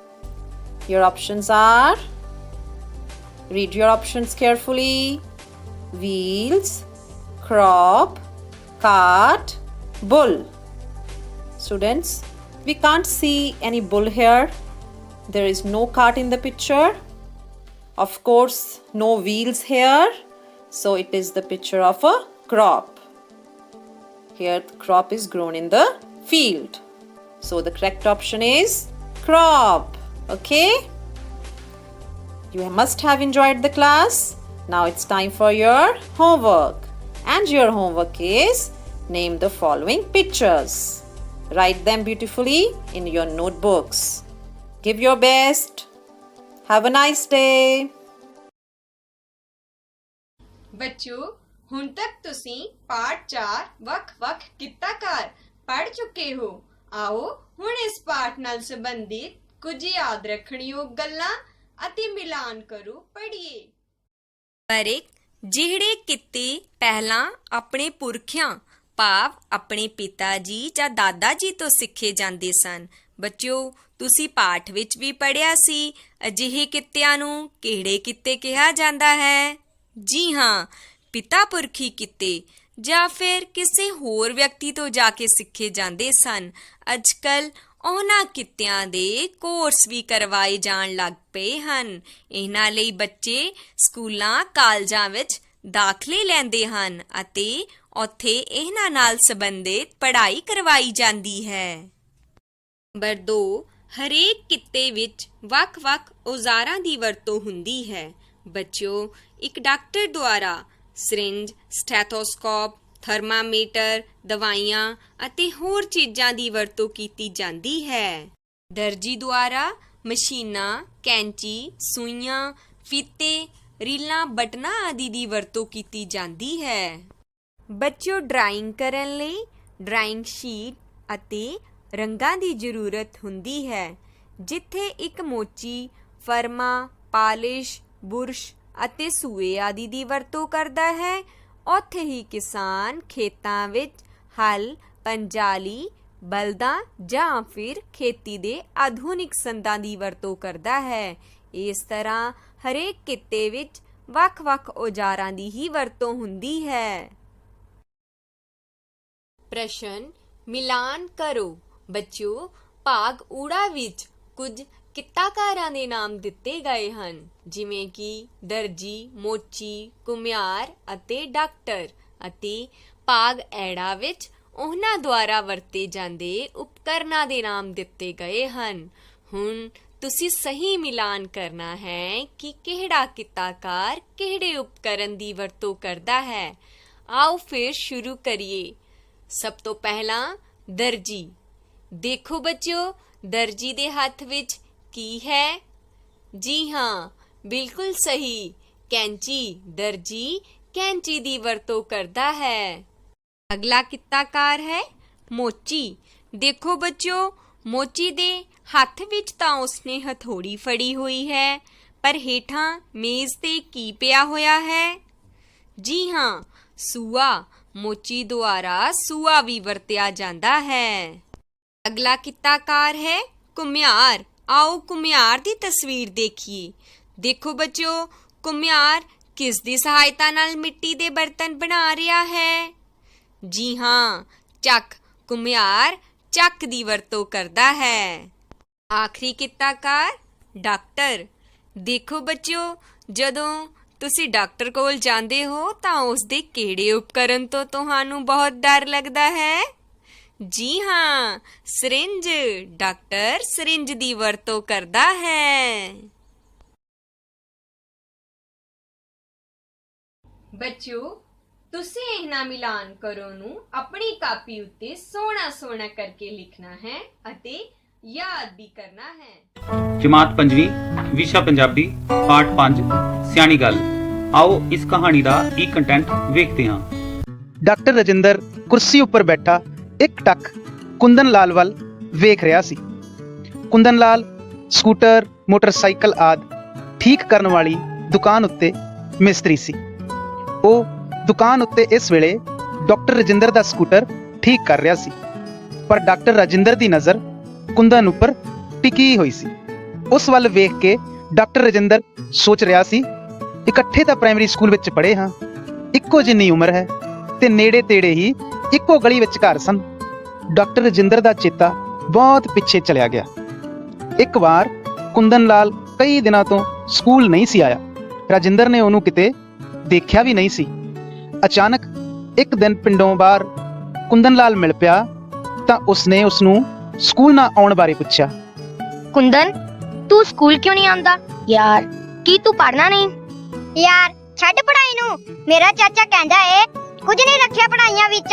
ਮੈਨੂੰ ਚਾਚੇ ਨੇ ਸ਼ਹਿਰ ਵਿੱਚ ਸਕੂਟਰਾਂ ਵਾਲੀ ਦੁਕਾਨ ਤੇ ਲਾ ਦਿੱਤਾ ਹੈ। ਰਾਜਿੰਦਰ ਨੂੰ ਕੁੰਦਨ ਦੀ ਗੱਲ ਬਹੁਤੀ ਚੰਗੀ ਨਹੀਂ ਸੀ ਲੱਗੀ। ਫਿਰ ਉਹ ਕਦੇ ਕਦਾਈ ਆਉਂਦੇ ਜਾਂਦੇ ਕੁੰਦਨ ਲਾਲ ਨੂੰ ਦੇਖ ਜਾਂ ਮਿਲ ਲੈਂਦਾ। ਕਦੇ ਕਦੇ ਦੋ ਚਾਰ ਗੱਲਾਂ ਵੀ ਹੋ ਜਾਂਦੀਆਂ। ਇੱਕ ਦਿਨ ਕੁੰਦਨ ਸਕੂਟਰ ਉੱਤੇ ਪਿੰਡ ਆਇਆ ਤਾਂ ਰਜਿੰਦਰ ਹੈਰਾਨ ਹੋ ਗਿਆ। ਉਹ ਭੱਜਿਆ ਭੱਜਿਆ ਕੁੰਦਨ ਕੋਲ ਗਿਆ ਅਤੇ ਸਕੂਟਰ ਉੱਤੇ ਹੱਥ ਫੇਰਦਾ ਬੋਲਿਆ, ਕੁੰਦਨ, ਇਹ ਤੂੰ ਚਲਾ ਕੇ ਲਿਆ ਹੈ? ਯਾਰ, ਇਹ ਤੂੰ ਕਿਵੇਂ ਚਲਾ ਲਿਆ? ਹਾਏ, ਮੈਨੂੰ ਤਾਂ ਬੜਾ ਡਰ ਲੱਗਦਾ ਏ ਬਈ। ਲੈ, ਇਹਦੇ ਵਿੱਚ ਡਰਨ ਵਾਲੀ ਕਿਹੜੀ ਗੱਲ ਹੈ? ਮੈਂ ਤਾਂ ਇੱਕ ਦਿਨ ਵਿੱਚ ਹੀ ਸਿੱਖ ਲਿਆ ਸੀ। ਕੁੰਦਨ ਤਾਂ ਵਾਪਸ ਸ਼ਹਿਰ ਚਲਾ ਗਿਆ, ਪਰ ਰਜਿੰਦਰ ਬੜਾ ਉਦਾਸ ਹੋ ਗਿਆ। ਉਹ ਰਾਤੀ ਵੀ ਕੁੰਦਨ ਬਾਰੇ ਸੋਚਦਾ ਆਪਣਾ ਮਨ ਪੜ੍ਹਾਈ ਵਿੱਚ ਨਾ ਲਾ ਸਕਿਆ। ਉਸ ਦੀਆਂ ਅੱਖਾਂ ਅੱਗੇ ਕੁੰਦਨ ਅਤੇ ਸਕੂਟਰ ਹੀ ਘੁੰਮ ਰਹੇ ਸਨ। ਜਦੋਂ ਉਹ ਕਿਤਾਬ ਕਾਪੀ ਲੈ ਕੇ ਬੈਠਦਾ, ਉਸ ਨੂੰ ਕਦੇ ਕੁੰਦਨ ਤੇ ਕਦੇ ਕੁੰਦਨ ਦਾ ਸਕੂਟਰ ਨਜ਼ਰ ਆਉਂਦਾ। ਪੂਰਾ ਹਫ਼ਤਾ ਉਹ ਇਹਨਾਂ ਸੋਚਾਂ ਵਿੱਚ ਹੀ ਪਿਆ ਰਿਹਾ। ਰਾਜਿੰਦਰ ਦੇ ਪਿਤਾ ਜੀ ਨੇ ਰਾਜਿੰਦਰ ਦੀ ਇਹ ਹਾਲਤ ਦੇਖੀ ਤਾਂ ਉਹਨਾਂ ਨੇ ਫਿਕਰ ਨਾਲ ਪੁੱਛਿਆ, ਪੁੱਤਰ ਰਜਿੰਦਰ, ਕੀ ਗੱਲ? ਬੜਾ ਉਖੜਿਆ ਤੇ ਬੇਚੈਨ ਜਿਹਾ ਲੱਗਦਾ ਤੂੰ। ਪਹਿਲਾਂ ਤਾਂ ਰਾਜਿੰਦਰ ਨੇ ਪਿਤਾ ਜੀ ਦੀ ਗੱਲ ਨੂੰ ਟਾਲਣਾ ਚਾਹਿਆ। ਫਿਰ ਉਸ ਨੂੰ ਕਿਸੇ ਕਿਤਾਬ ਵਿੱਚ ਪੜ੍ਹੀ ਗੱਲ ਯਾਦ ਆ ਗਈ ਕਿ ਆਪਣੇ ਮਨ ਦੀ ਉਲਝਣ ਕਦੇ ਦਬਾ ਕੇ ਨਾ ਰੱਖੋ। ਉਸ ਨੂੰ ਕਿਸੇ ਨਾਲ ਸਾਂਝੀ ਕਰਨ ਨਾਲ ਉਹ ਦੂਰ ਹੋ ਜਾਂਦੀ ਹੈ। ਉਸ ਨੇ ਆਪਣੇ ਪਿਤਾ ਜੀ ਨੂੰ ਸਾਫ਼ ਸ਼ਬਦਾਂ ਵਿੱਚ ਕਹਿ ਦਿੱਤਾ, ਪਿਤਾ ਜੀ, ਬਸ ਮੈਂ ਇਸ ਤੋਂ ਅੱਗੇ ਹੋਰ ਨਹੀਂ ਪੜ੍ਹਨਾ। ਪੁੱਤਰ ਦੀ ਇਹ ਗੱਲ ਪਿਤਾ ਦੇ ਸਿਰ ਵਿੱਚ ਜਿਵੇਂ ਪੱਥਰ ਵਾਂਗ ਲੱਗੀ। ਉਹਨਾਂ ਨੇ ਰਾਜਿੰਦਰ ਨੂੰ ਉੱਚੀ ਵਿੱਦਿਆ ਦਿਵਾਉਣ ਬਾਰੇ ਬਹੁਤ ਸੁਪਨੇ ਦੇਖੇ ਸਨ, ਪਰ ਰਾਜਿੰਦਰ ਨੂੰ ਅਚਾਨਕ ਇਹ ਕੀ ਹੋ ਗਿਆ ਸੀ? ਪਿਤਾ ਜੀ ਦਾ ਇਉਂ ਹੈਰਾਨ ਅਤੇ ਪਰੇਸ਼ਾਨ ਹੋਣਾ ਜਾਇਜ਼ ਸੀ। ਉਹ ਇੱਕਦਮ ਬੋਲੇ, ਬੇਟਾ, ਇਹ ਤੂੰ ਕੀ ਕਹਿ ਰਿਹਾ ਏ? ਠੀਕ ਹੈ ਪਿਤਾ ਜੀ, ਮੇਰਾ ਦਿਲ ਪੜ੍ਹਾਈ ਵਿੱਚ ਨਹੀਂ ਲੱਗਦਾ। ਨਾ ਪੁੱਤਰ, ਕੋਈ ਕਾਰਨ ਵੀ ਤਾਂ ਹੋਵੇ, ਪਤਾ ਤਾਂ ਲੱਗੇ ਵਿੱਚੋਂ ਗੱਲ ਕੀ ਹੈ। ਪਿਤਾ ਜੀ ਮੈਂ ਵੀ ਕੁੰਦਨ ਵਾਂਗ ਸਕੂਟਰਾਂ ਦਾ ਕੰਮ ਸਿੱਖਣਾ ਹੈ। ਰਾਜਿੰਦਰ ਦੀ ਗੱਲ ਸੁਣ ਕੇ ਪਿਤਾ ਜੀ ਚੁੱਪ ਕਰ ਗਏ। ਉਹ ਕਿੰਨਾ ਹੀ ਚਿਰ ਚੁੱਪ ਖੜੇ ਰਾਜਿੰਦਰ ਵੱਲ ਦੇਖਦੇ ਰਹੇ। ਫਿਰ ਉਸ ਦੇ ਮੋਢੇ ਉੱਪਰ ਹੱਥ ਰੱਖ ਕੇ ਬੋਲੇ, ਇਹ ਤੂੰ ਕਿਸ ਗਲਤ ਸੋਚ ਨੂੰ ਮਨ ਵਿੱਚ ਲੈ ਕੇ ਬੈਠ ਗਿਆ ਏ? ਇਹ ਤਾਂ ਬਹੁਤ ਮਾੜੀ ਗੱਲ ਹੈ। ਇਹ ਸੋਚ ਤੇਰੇ ਮਨ ਵਿੱਚ ਕਿਵੇਂ ਆ ਗਈ? ਪੁੱਤਰ, ਪਹਿਲਾਂ ਤੂੰ ਪੜ੍ਹ, ਫਿਰ ਕਿਸੇ ਹੋਰ ਕੰਮ ਕਰਨ ਬਾਰੇ ਸੋਚੀ। ਉੱਚੀ ਵਿੱਦਿਆ ਪ੍ਰਾਪਤ ਕਰਕੇ ਕੋਈ ਵੀ ਕੰਮ ਤੂੰ ਹੋਰ ਵੀ ਵਧੀਆ ਤਰੀਕੇ ਨਾਲ ਕਰ ਸਕਦਾ ਹੈ। ਡਾਕਟਰ ਰਾਜਿੰਦਰ, ਕੀ ਸੋਚੀ ਜਾਂਦਾ ਯਾਰ? ਮੈਂ 3-4 ਆਵਾਜ਼ਾਂ ਤੈਨੂੰ ਮਾਰੀਆਂ, ਪਤਾ ਨਹੀਂ ਕਿੱਥੇ ਪਹੁੰਚ ਗਿਆ ਸੀ ਤੂੰ। ਬਸ ਯਾਰ, ਐਵੇਂ ਬਚਪਨ ਦੀ ਯਾਦ ਆ ਗਈ। ਪਿਤਾ ਜੀ ਦੀ ਬਚਪਨ ਵਿੱਚ ਆਖੀ ਇੱਕ ਸਿਆਣੀ ਗੱਲ ਦਿਮਾਗ ਵਿੱਚ ਆ ਗਈ। ਮੈਨੂੰ ਵੀ ਦੱਸ ਯਾਰ, ਕਿਹੜੀ ਗੱਲ ਸੀ? ਉਹ ਗੱਲ ਤੈਨੂੰ ਦੱਸਣ ਦਾ ਹੁਣ ਕੋਈ ਲਾਭ ਨਹੀਂ। ਹਰ ਗੱਲ ਦਾ ਕਿਸੇ ਠੀਕ ਸਮੇਂ ਹੀ ਮੁੱਲ ਹੁੰਦਾ ਹੈ। ਹਾਂ, ਘਰ ਜਾ ਕੇ ਤੇਰੇ ਬੱਚਿਆਂ ਨੂੰ ਜ਼ਰੂਰ ਦੱਸਾਂਗਾ। ਹੱਸਦਾ ਹੋਇਆ ਡਾਕਟਰ ਰਾਜਿੰਦਰ ਉੱਠਿਆ ਅਤੇ ਸਕੂਟਰ ਲੈ ਕੇ ਤੁਰ ਪਿਆ। ਪਿਆਰੇ ਬੱਚਿਓ, ਸਤਿ ਸ਼੍ਰੀ ਅਕਾਲ। ਕੀ ਹਾਲ ਤੁਹਾਡਾ? ਠੀਕ ਠਾਕ ਹੋ ਬੇਟਾ? ਸਾਡੀ ਰੋਜ਼ਾਨਾ ਜ਼ਿੰਦਗੀ ਵਿੱਚ ਬੇਟਾ ਸੰਖਿਆਵਾਂ ਦਾ ਬਹੁਤ ਮਹੱਤਵ ਹੈ। ਆ ਦੇਖੋ ਬੇਟਾ, ਪੈਨ ਕਾਰਡ ਆ, ਆਧਾਰ ਕਾਰਡ ਆ, ਇਹਨਾਂ ਉੱਪਰ ਵੀ ਕੀ ਨੇ? ਸੰਖਿਆਵਾਂ ਹੀ ਲਿਖੀਆਂ ਨੇ। ਹੁਣ ਤੱਕ ਬੇਟਾ ਆਪਾਂ ਜੋ ਕੁਝ ਸੰਖਿਆਵਾਂ ਬਾਰੇ ਪੜ੍ਹਿਆ ਆ ਜਾਂ ਸਿੱਖਿਆ ਹੈ, ਉਸ ਉੱਤੇ ਆਓ ਇੱਕ ਪੰਛੀ ਝਾਤ ਮਾਰੀਏ। ਇਹ ਦੇਖੋ ਬੇਟਾ ਇੱਕ ਸੰਖਿਆ, ਇਹਦੇ ਵਿੱਚ ਵੇਖੋ ਬੇਟਾ 1000 ਤੇ 10000 ਨੂੰ ਆਪਾਂ ਇਕੱਠਾ ਪੜ੍ਹਨਾ ਹੈ, ਤੇ ਇਕਾਈ ਤੇ ਦਹਾਈ ਦੀ ਸੰਖਿਆ ਵੀ ਜਿਹੜੀ ਆ ਉਹਨਾਂ ਨੂੰ ਇਕੱਠਾ ਪੜ੍ਹਨਾ ਹੈ। ਪੜ੍ਹੀਏ ਬੇਟਾ। ਹਾਂਜੀ, 35185। ਇਹ ਬੇਟਾ ਕਿਹੜੀ ਸੰਖਿਆ ਬਣ ਗਈ? 35185। ਤੇ ਜਿਸ ਤਰ੍ਹਾਂ ਬੇਟਾ ਆਪਾਂ ਬੋਲ ਰਹੇ ਹਾਂ ਉਸੇ ਤਰ੍ਹਾਂ ਹੀ ਇਸ ਨੂੰ ਆਪਾਂ ਸ਼ਬਦਾਂ ਵਿੱਚ ਲਿਖਦੇ ਹਾਂ, 35185। ਹੁਣ ਬੇਟਾ ਇਸ ਸੰਖਿਆ ਵਿੱਚੋਂ ਆਪਾਂ ਅੰਕਿਤ ਮੁੱਲ ਤੇ ਸਥਾਨਕ ਮੁੱਲ ਜਿਹੜਾ ਆ ਉਹ ਦੇਖਣਾ ਆ। ਜਿਵੇਂ ਇਹ ਇੱਕ ਸੰਖਿਆ, ਇਹਦੇ ਉੱਤੇ ਆਪਾਂ ਚੱਕਰ ਰੱਖਿਆ। ਇਸ ਚੱਕਰ ਵਾਲੀ ਸੰਖਿਆ ਦਾ ਅੰਕਿਤ ਮੁੱਲ ਕਿੰਨਾ ਹੈ? 5। ਤੇ ਇਹਦਾ ਸਥਾਨਕ ਮੁੱਲ ਕੀ ਹੋਵੇਗਾ ਬੇਟਾ? 5000। 35185 ਦੀ ਆਪਾਂ ਪਿਛਲੀ ਸੰਖਿਆ ਤੇ ਅਗਲੀ ਸੰਖਿਆ ਦੇਖਦੇ ਹਾਂ। ਪਿੱਛੇ ਵਾਲੀ ਸੰਖਿਆ ਜਿਹੜੀ ਹੈਗੀ ਆ 35184, ਇਹਨੂੰ ਕਹਾਂਗੇ ਆਪਾਂ 75। ਤੇ ਉਸ ਤੋਂ ਅਗਲੀ ਸੰਖਿਆ ਹੈਗੀ ਆ 35186, ਇਹਨੂੰ ਕਹਾਂਗੇ ਆਪਾਂ ਅਗੇਤਰ ਸੰਖਿਆ। ਹੁਣ ਬੇਟਾ ਇਹ ਦੋ ਸੰਖਿਆਵਾਂ ਨੇ, ਇਹਨਾਂ ਦੀ ਆਪਾਂ ਤੁਲਨਾ ਕਰਨੀ ਆ। ਸਭ ਤੋਂ ਪਹਿਲਾਂ ਆਪਾਂ 10000 ਦੇ ਸਥਾਨ ਤੇ ਵੇਖੀਏ। ਇੱਧਰ ਵੀ 2 ਆ ਤੇ ਇੱਧਰ ਵੀ 2 ਆ, ਭਾਵ 20,000। ਹੁਣ ਇਹ ਦੋਨੋਂ ਬਰਾਬਰ ਨੇ। ਅੱਗੇ ਆਪਾਂ ਦੇਖੀਏ 1000 ਦਾ ਸਥਾਨ। ਇੱਧਰ ਹੈਗਾ 3, ਇੱਧਰ ਹੈਗਾ 5। ਇੱਧਰ ਹੈਗਾ ਬਣ ਗਿਆ 23000, ਇਹ ਬਣ ਗਿਆ 25000। ਤੇ 25000 ਜਿਹੜਾ ਉਹ 23000 ਤੋਂ ਵੱਡਾ ਹੈ। ਫਿਰ ਕਿਹੜੀ ਸੰਖਿਆ ਵੱਡੀ ਹੋ ਗਈ? 25360 ਵੱਡੀ ਹੋ ਗਈ। ਹੁਣ ਆਪਾਂ ਇਹਦੇ ਵਿੱਚ ਨਿਸ਼ਾਨ ਲਾਵਾਂਗੇ। ਦੇਖੀਏ, ਇਹ ਰਿਹਾ 23208 ਛੋਟਾ ਹੈ 25360 ਤੋਂ। ਹੁਣ ਬੇਟਾ ਆਪਣੇ ਕੋਲ ਇਹ ਤਿੰਨ ਸੰਖਿਆਵਾਂ ਨੇ। ਇਹਨਾਂ ਵਿੱਚ ਆਪਾਂ ਸਭ ਤੋਂ ਵੱਡੀ ਸੰਖਿਆ ਤੇ ਸਭ ਤੋਂ ਛੋਟੀ ਸੰਖਿਆ ਜਿਹੜੀ ਆ ਉਹ ਦੇਖਾਂਗੇ। ਹੁਣ ਦੇਖੋ ਬੇਟਾ, ਪਹਿਲੀ ਸੰਖਿਆ ਇਹਦੇ ਵਿੱਚ 10000 ਦੇ ਸਥਾਨ ਤੇ ਕਿੰਨਾ ਹੈ? 3, ਮਤਲਬ 30000। ਇਹਦੇ ਵਿੱਚ 10000 ਦੇ ਸਥਾਨ ਤੇ ਕਿੰਨਾ ਹੈ? 1, ਮਤਲਬ 10000। ਤੀਸਰੀ ਸੰਖਿਆ ਹੈ, ਇਹਦੇ ਵਿੱਚ 10000 ਦੇ ਸਥਾਨ ਤੇ ਕਿੰਨਾ ਹੈ? 3, ਭਾਵ 30000। ਹੁਣ ਵੱਡੀ ਸੰਖਿਆ ਦੇਖਣ ਲਈ ਇਹ ਦੋਨੋਂ ਦੇਖਦੇ ਆ ਤੇ ਦੋਨਾਂ ਦੇ ਸਥਾਨ ਤੇ ਕਿੰਨਾ ਹੈ? 3 ਅੰਕ ਆ। ਫਿਰ ਇਹ ਦੋਨੋਂ ਬਰਾਬਰ ਨੇ। ਹੁਣ ਦੇਖੀਏ ਆਪਾਂ 1000 ਦਾ ਸਥਾਨ। ਇਸ ਦੇ ਵਿੱਚ 1000 ਦੇ ਸਥਾਨ ਤੇ ਕਿੰਨਾ ਹੈ? 2, ਭਾਵ 32000 ਹੋ ਗਿਆ। ਇੱਧਰ ਕਿੰਨਾ ਹੈ? 3, ਇਹ ਬਣ ਗਿਆ 33000। ਹੁਣ 33000 ਤੇ 32000 ਵਿੱਚੋਂ ਕਿਹੜੀ ਸੰਖਿਆ ਵੱਡੀ ਆ? 33000 ਵਾਲੀ। ਫਿਰ ਸਭ ਤੋਂ ਵੱਡੀ ਸੰਖਿਆ ਕਿਹੜੀ ਹੋ ਗਈ? 33342। ਹੁਣ ਬੇਟਾ ਇਹਨਾਂ ਦੋਨਾਂ ਵਿੱਚੋਂ ਛੋਟੀ ਸੰਖਿਆ ਕਿਹੜੀ ਆ? ਫਿਰ 13258। ਇਹ ਹੈਗੀ ਆ ਸਭ ਤੋਂ ਛੋਟੀ ਸੰਖਿਆ। ਆਓ ਬੇਟਾ ਅੱਗੇ ਵਧਦੇ ਹੋਏ ਹੁਣ ਆਪਾਂ ਕੀ ਕਰੀਏ? ਵੱਧਦਾ ਕਰਮ। ਇਹਦੇ ਵਿੱਚ ਬੇਟਾ ਆਪਾਂ ਨੂੰ ਚੰਗੀ ਤਰ੍ਹਾਂ ਪਤਾ ਹੈ ਕਿ ਵੱਧਦਾ ਕਰਮ ਕਰਨ ਦੇ ਲਈ ਆਪਾਂ ਸਭ ਤੋਂ ਪਹਿਲਾਂ ਕੀ ਕਰਦੇ ਹਾਂ? ਸਭ ਤੋਂ ਛੋਟੀ ਸੰਖਿਆ ਦੇਖਦੇ ਹਾਂ। ਇਹਨਾਂ ਵਿੱਚੋਂ ਸਭ ਤੋਂ ਛੋਟੀ ਸੰਖਿਆ 10000 ਦੇ ਸਥਾਨ ਤੇ ਦੇਖੀਏ। ਇਹਦੇ ਵਿੱਚ ਕਿੰਨਾ ਹੈ? 10000 ਦੇ ਸਥਾਨ ਤੇ 8, 80000। ਇਹਦੇ ਵਿੱਚ 10000 ਦੇ ਸਥਾਨ ਤੇ 5, 50000। ਤੇ ਇਸ ਦੇ ਵਿੱਚ 10000 ਦੇ ਸਥਾਨ ਤੇ 2, 20000। ਫਿਰ ਇਹਨਾਂ ਵਿੱਚ ਸਭ ਤੋਂ ਛੋਟੀ ਸੰਖਿਆ ਕਿਹੜੀ ਆ? 20000 ਵਾਲੀ। ਇਹ ਬਣਿਆ 23443। ਹੁਣ ਬੇਟਾ ਵੱਧਦੇ ਕ੍ਰਮ ਵਿੱਚ ਆਪਣੀ ਪਹਿਲੀ ਸੰਖਿਆ ਕੀ ਹੈ? 23443। ਦੂਸਰੀ ਸੰਖਿਆ ਦੇਖੀਏ। ਇਹਨਾਂ ਦੋਨਾਂ ਚੋਂ ਛੋਟੀ ਕਿਹੜੀ ਹੈ? 50000 ਵਾਲੀ। ਫਿਰ ਦੂਸਰੀ ਸੰਖਿਆ ਕਿਹੜੀ ਆ? 58031। ਤੇ ਤੀਸਰੀ ਸੰਖਿਆ ਸਭ ਤੋਂ ਵੱਡੀ ਕਿਹੜੀ ਹੈ? ਦੇ ਕਰਮ ਦੀ ਤੀਸਰੀ ਸੰਖਿਆ 81135। ਹੁਣ ਬੇਟਾ ਆਪਾਂ ਦਿੱਤੀਆਂ ਸੰਖਿਆਵਾਂ ਨਾਲ ਘੱਟ ਦਾ ਕਰਮ ਕਰਾਂਗੇ। ਘੱਟ ਦੇ ਕਰਮ ਵਿੱਚ ਕੀ ਹੋਣਾ ਬੇਟਾ? ਸਭ ਤੋਂ ਪਹਿਲਾਂ ਆਪਾਂ ਸਭ ਤੋਂ ਵੱਡੀ ਸੰਖਿਆ ਲਵਾਂਗੇ। ਹੁਣ 10000 ਦਾ ਸਥਾਨ ਦੇਖੀਏ, ਇੱਧਰ ਕਿੰਨਾ ਹੈ? 10000 ਦੇ ਸਥਾਨ ਤੇ 8, ਇਸ ਸੰਖਿਆ ਦੇ ਇਹਦੇ ਵਿੱਚ ਕਿੰਨਾ ਹੈ?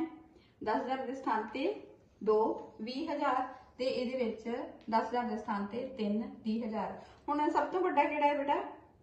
ਇਹ ਵਾਲੀ ਸੰਖਿਆ 81135। ਫਿਰ ਘੱਟ ਦੇ ਕਰਮ ਵਿੱਚ ਆਪਣੀ ਸਭ ਤੋਂ ਪਹਿਲੀ ਸੰਖਿਆ ਕੀ ਹੋਵੇਗੀ? 81135। ਹੁਣ ਬੇਟਾ ਇਹਨਾਂ ਦੋਨਾਂ ਵਿੱਚੋਂ ਵੱਡੀ ਸੰਖਿਆ ਕਿਹੜੀ ਹੈ? ਉਹ ਇੱਥੇ ਆਵੇਗੀ, ਇਹ ਹੈਗੀ ਆ 32334 ਤੇ ਇਹ ਸੰਖਿਆ ਆਵੇਗੀ 3 ਨੰਬਰ ਤੇ 23443 ਸਭ ਤੋਂ ਛੋਟੀ ਸੰਖਿਆ। ਇਹ ਬੇਟਾ ਆਪਣਾ ਹੋ ਗਿਆ ਘੱਟ ਦਾ ਕ੍ਰਮ। ਜਦੋਂ ਵੀ ਬੇਟਾ ਆਪਾਂ ਸੰਖਿਆਵਾਂ ਦੀ ਤੁਲਨਾ ਕਰਦੇ ਆ ਤਾਂ ਸਭ ਤੋਂ ਵੱਡੀ ਸੰਖਿਆ ਦੇਖਣੀ ਆ ਜਾਂ ਸਭ ਤੋਂ ਛੋਟੀ ਸੰਖਿਆ ਦੇਖਣੀ ਆ, ਵੱਧਦਾ ਕਰਮ ਜਾਂ ਘਟਦਾ ਕਰਮ ਆਪਾਂ ਦੇਖਣਾ ਹੈ ਤੇ ਆਪਾਂ ਆਪਣੀ ਸਥਾਨਕ ਮੁੱਲ ਸਾਰਣੀ ਦੇ ਅਨੁਸਾਰ ਸਭ ਤੋਂ ਪਹਿਲਾਂ ਆਪਾਂ 10000 ਦੇ ਸਥਾਨ ਤੇ ਦੇਖਣਾ ਹੈ। ਜੇਕਰ 10000 ਦਾ ਸਥਾਨ ਬਰਾਬਰ ਆ ਤਾਂ ਫਿਰ ਆਪਾਂ ਕੀ ਦੇਖਾਂਗੇ? 1000 ਦਾ ਸਥਾਨ ਦੀ ਤੁਲਨਾ ਕਰਾਂਗੇ। ਜੇ 1000 ਦਾ ਸਥਾਨ ਵੀ ਬਰਾਬਰ ਆ ਤਾਂ ਫਿਰ ਆਪਾਂ ਸੈਂਕੜੇ ਦਾ ਸਥਾਨ ਦੇਖਾਂਗੇ। ਜੇ ਸੈਂਕੜੇ ਦਾ ਸਥਾਨ ਵੀ ਬਰਾਬਰ ਹੋਵੇ ਤਾਂ ਫਿਰ ਆਪਾਂ ਦਹਾਈ ਦਾ ਸਥਾਨ ਦੇਖਾਂਗੇ। ਤੇ ਜੇ ਦਹਾਈ ਦਾ ਸਥਾਨ ਵੀ ਬਰਾਬਰ ਹੋਵੇ ਤਾਂ ਫਿਰ ਆਪਾਂ ਕਿਹਦੀ ਤੁਲਨਾ ਕਰਾਂਗੇ? ਇਕਾਈ ਦੇ ਸਥਾਨ ਦੀ।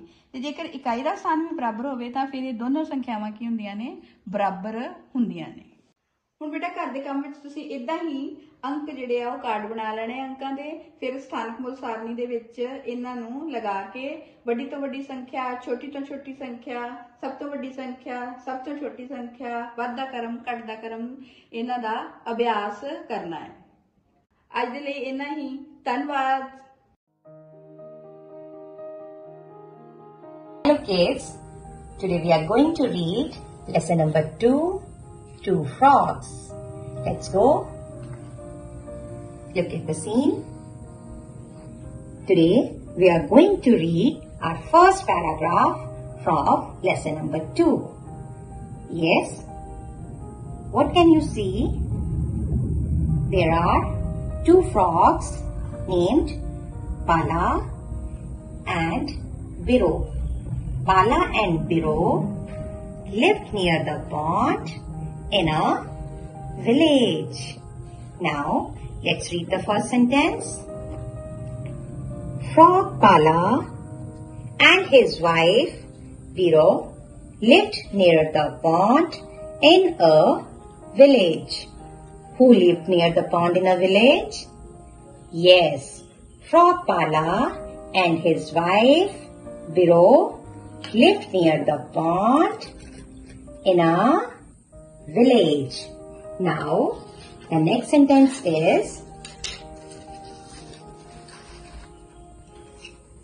a few years back, there were many trees around the pond. Look at the scene. A few years back, there were many trees around the pond.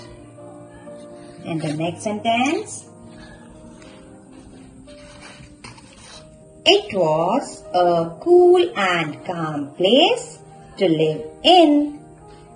Look at the scene, look at the place. Isn't it calm and beautiful? Look at the water, clean water in a pond. Yes, it was a cool and calm place to live in. Moving on further, our next sentence is, but now there were many tall buildings with great hustle and bustle around the pond. Look at the scene now. There were many tall buildings. There are many tall buildings with great hustle bustle. Hustle bustle means a large amount of activity and work.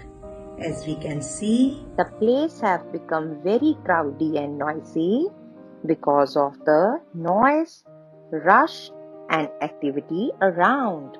Beep beep. Something like that. That is hustle bustle. Okay? Read the sentence one more time. But now there were many tall buildings with great hustle and bustle around the pond. Now, the next sentence. It was no longer cool and calm.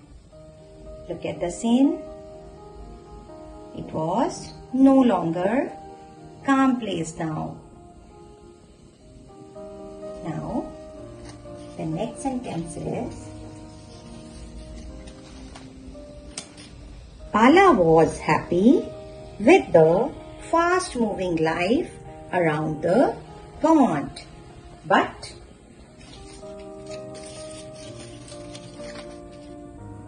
Biro was irritated with the litter near the pond. Pala was happy with the fast-moving life. Fast-moving life, there are so many advantages near the pond. Tall buildings were there, work in progress there. Okay, so Pala was happy with the fast-moving life around the pond, but Biro was irritated. Biro was irritated. Irritated means showing or feeling slight anger or annoyed. Means Biro was not happy, slightly angered. Okay, who was irritated? Biro was irritated with what? With the litter. Litter means pieces of paper and rubbish around the pond. That's all for today. Now it's time for homework. Your homework is try to read the first paragraph correctly and Make sentences using these words. Your 4 words are: first word, cool; second, calm; third, irritated; and the last one is hustle bustle. Keep on learning. Thank you. ਪਿਆਰੇ ਵਿਦਿਆਰਥੀਓ, ਅੱਜ ਆਪਾਂ ਵਿਸ਼ਾ ਵਾਤਾਵਰਨ ਪਾਠ ਚੌਥਾ ਮਿਹਨਤ ਨਾਲ ਸਫਲਤਾ ਬਾਰੇ ਗੱਲਬਾਤ ਕਰਾਂਗੇ। ਆਓ ਪਿਆਰੇ ਵਿਦਿਆਰਥੀਓ ਆਪਾਂ ਪਾਠ ਨੂੰ ਸ਼ੁਰੂ ਕਰੀਏ। ਪਿਆਰੇ ਵਿਦਿਆਰਥੀਓ, ਕੀ ਤੁਸੀਂ ਇਹਨਾਂ ਤਸਵੀਰਾਂ ਨੂੰ ਦੇਖ ਕੇ ਪਹਿਚਾਣ ਸਕਦੇ ਹੋ ਇਹ ਕਿਹੜੀ ਖੇਡ ਦੀਆਂ ਤਸਵੀਰਾਂ ਹਨ? ਪਹਿਲੀ ਤਸਵੀਰ ਨੂੰ ਪਹਿਚਾਣੋ, ਇਹ ਕਿਹੜੀ ਖੇਡ ਦੀ ਹੈ? ਬਿਲਕੁਲ ਸਹੀ, ਇਹ ਕ੍ਰਿਕਟ ਖੇਡ ਦੀ ਤਸਵੀਰ ਹੈ। ਆਓ ਦੂਸਰੀ ਤਸਵੀਰ ਦੇਖੀਏ, ਇਹ ਲੜਕੀਆਂ ਕਿਹੜੀ ਖੇਡ ਖੇਡ ਰਹੀਆਂ ਹਨ? ਬਿਲਕੁਲ ਸਹੀ, ਇਹ ਬੈਡਮਿੰਟਨ ਖੇਡ ਰਹੀਆਂ ਹਨ। ਇਹ ਕਿਸ ਖੇਡ ਦੀ ਤਸਵੀਰ ਹੈ? ਇਹ ਸਾਈਕਲਿੰਗ ਦੀ ਤਸਵੀਰ ਹੈ। ਇਹ ਬੱਚੇ ਕਿਹੜੀ ਖੇਡ ਖੇਡ ਰਹੇ ਹਨ?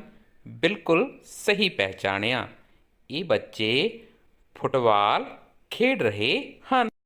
ਆਓ ਬੱਚਿਓ, ਹੁਣ ਆਪਾਂ ਇਕੱਲੇ ਰੂਪ ਵਿੱਚ ਅਤੇ ਟੀਮ ਦੇ ਰੂਪ ਵਿੱਚ ਖੇਡੀਆਂ ਜਾਣ ਵਾਲੀਆਂ ਖੇਡਾਂ ਬਾਰੇ ਗੱਲਬਾਤ ਕਰੀਏ।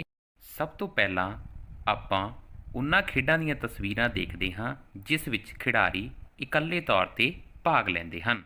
ਇਸ ਤਰ੍ਹਾਂ ਦੀਆਂ ਖੇਡਾਂ ਵਿੱਚ ਜਿੱਤ ਹਾਰ ਇਕੱਲੇ ਤੌਰ 'ਤੇ ਭਾਗ ਲੈਣ ਵਾਲੇ ਖਿਡਾਰੀ ਦੀ ਹੀ ਹੁੰਦੀ ਹੈ। ਆਓ ਸਭ ਤੋਂ ਪਹਿਲੀ ਤਸਵੀਰ ਲੰਬੀ ਛਾਲ ਦੀ ਹੈ, ਅਗਲੀ ਤਸਵੀਰ ਦੌੜਾਂ ਦੀ ਹੈ, ਅਗਲੀ ਤਸਵੀਰ ਤੈਰਾਕੀ ਦੀ ਹੈ। ਇਸ ਤਸਵੀਰ ਵਿੱਚ 2 ਵਿਅਕਤੀ ਕਰਾਟੇ ਖੇਡ ਰਹੇ ਹਨ। ਹੁਣ ਆਪਾਂ ਉਹਨਾਂ ਖੇਡਾਂ ਦੀ ਗੱਲ ਕਰੀਏ ਜਿੱਥੇ ਖਿਡਾਰੀ ਟੀਮ ਵਜੋਂ ਭਾਗ ਲੈਂਦੇ ਹਨ।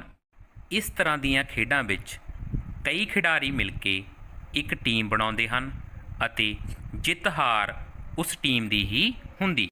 ਪਹਿਲੀ ਤਸਵੀਰ ਵਿਚਲੀ ਖੇਡ ਹਾਕੀ ਹੈ ਜਿਸ ਵਿੱਚ ਖਿਡਾਰੀ ਟੀਮ ਵਜੋਂ ਭਾਗ ਲੈਂਦੇ ਹਨ। ਦੂਸਰੀ ਤਸਵੀਰ ਫੁੱਟਬਾਲ ਦੀ ਹੈ। ਤੀਸਰੀ ਤਸਵੀਰ ਕਬੱਡੀ ਖੇਡ ਦੀ ਹੈ। ਅਗਲੀ ਤਸਵੀਰ ਵਿੱਚ ਕੁਝ ਖਿਡਾਰੀ ਖੋ-ਖੋ ਖੇਡ ਰਹੇ ਹਨ। ਇਹ ਵੀ ਇੱਕ ਟੀਮ ਵਜੋਂ ਖੇਡੀ ਜਾਣ ਵਾਲੀ ਖੇਡ ਹੈ। ਪਿਆਰੇ ਵਿਦਿਆਰਥੀਓ, ਹੁਣ ਆਪਾਂ ਖੇਡਾਂ ਦੇ ਵੱਖ-ਵੱਖ ਪੱਧਰਾਂ ਬਾਰੇ ਜਾਣਕਾਰੀ ਪ੍ਰਾਪਤ ਕਰੀਏ। ਸਭ ਤੋਂ ਪਹਿਲਾਂ ਸਕੂਲ ਪੱਧਰ ਦੀਆਂ ਖੇਡਾਂ ਹੁੰਦੀਆਂ ਹਨ। ਸਕੂਲ ਵਿੱਚੋਂ ਚੰਗਾ ਪ੍ਰਦਰਸ਼ਨ ਕਰਨ ਵਾਲੇ ਵਿਦਿਆਰਥੀ ਫਿਰ ਬਲਾਕ ਪੱਧਰੀ ਖੇਡਾਂ ਵਿੱਚ ਭਾਗ ਲੈਂਦੇ ਹਨ। ਬਲਾਕ ਪੱਧਰੀ ਖੇਡਾਂ ਵਿੱਚੋਂ ਚੰਗੀਆਂ ਪੋਜੀਸ਼ਨਾਂ ਹਾਸਲ ਕਰਨ ਵਾਲੇ ਵਿਦਿਆਰਥੀ ਜ਼ਿਲ੍ਹਾ ਪੱਧਰੀ ਖੇਡਾਂ ਵਿੱਚ ਭਾਗ ਲੈਂਦੇ ਹਨ। ਜ਼ਿਲ੍ਹਾ ਪੱਧਰੀ ਖੇਡਾਂ ਤੋਂ ਬਾਅਦ ਜੋ ਵਿਦਿਆਰਥੀ ਚੰਗਾ ਪ੍ਰਦਰਸ਼ਨ ਕਰਦੇ ਹਨ ਉਹ ਰਾਜ ਪੱਧਰੀ ਖੇਡਾਂ ਵਿੱਚ ਭਾਗ ਲੈਂਦੇ ਹਨ। ਜਿਸ ਤਰ੍ਹਾਂ ਸਾਡੇ ਪੰਜਾਬ ਰਾਜ ਵਿੱਚ ਖੇਡਾਂ ਹੁੰਦੀਆਂ ਹਨ। ਰਾਜ ਪੱਧਰੀ ਖੇਡਾਂ ਵਿੱਚ ਜੋ ਵਿਦਿਆਰਥੀ ਚੰਗਾ ਪ੍ਰਦਰਸ਼ਨ ਕਰਦੇ ਹਨ ਉਹ ਰਾਸ਼ਟਰ ਪੱਧਰ ਦੀਆਂ ਖੇਡਾਂ ਵਿੱਚ ਭਾਗ ਲੈਂਦੇ ਹਨ। ਰਾਸ਼ਟਰ ਪੱਧਰ ਦੀਆਂ ਖੇਡਾਂ ਤੋਂ ਬਾਅਦ ਜੇਤੂ ਵਿਦਿਆਰਥੀ ਅੰਤਰਰਾਸ਼ਟਰੀ ਪੱਧਰ ਦੀਆਂ ਖੇਡਾਂ ਵਿੱਚ ਸ਼ਾਮਲ ਹੁੰਦੇ ਹਨ। ਪਿਆਰੇ ਵਿਦਿਆਰਥੀਓ, ਆਪਾਂ ਖੇਡਾਂ ਦੇ ਵੱਖ-ਵੱਖ ਪੱਧਰਾਂ ਬਾਰੇ ਜਾਣਕਾਰੀ ਪ੍ਰਾਪਤ ਕੀਤੀ ਹੈ। ਆਓ ਪਿਆਰੇ ਵਿਦਿਆਰਥੀਓ, ਆਪਾਂ ਹੁਣ ਘਰ ਦਾ ਕੰਮ ਨੋਟ ਕਰੀਏ। ਪਹਿਲਾ ਪ੍ਰਸ਼ਨ ਹੈ, ਇਕੱਲੇ ਰੂਪ ਵਿੱਚ ਖੇਡੀਆਂ ਜਾਣ ਵਾਲੀਆਂ ਖੇਡਾਂ ਦੀ ਸੂਚੀ ਬਣਾਓ। ਦੂਸਰਾ ਪ੍ਰਸ਼ਨ ਹੈ, ਟੀਮ ਰੂਪ ਵਿੱਚ ਖੇਡੀਆਂ ਜਾਣ ਵਾਲੀਆਂ ਖੇਡਾਂ ਦੀ ਸੂਚੀ ਬਣਾਓ। ਤੀਸਰਾ ਪ੍ਰਸ਼ਨ ਹੈ, ਖੇਡਾਂ ਦੇ ਵੱਖ-ਵੱਖ ਪੱਧਰ ਕਿਹੜੇ ਹੁੰਦੇ ਹਨ। ਚੌਥਾ ਪ੍ਰਸ਼ਨ ਹੈ, ਹੇਠ ਦਿੱਤੀਆਂ ਖੇਡ ਤਸਵੀਰਾਂ ਨੂੰ ਦੇਖ ਕੇ ਖੇਡ ਦਾ ਸਹੀ ਨਾਮ ਲਿਖੋ।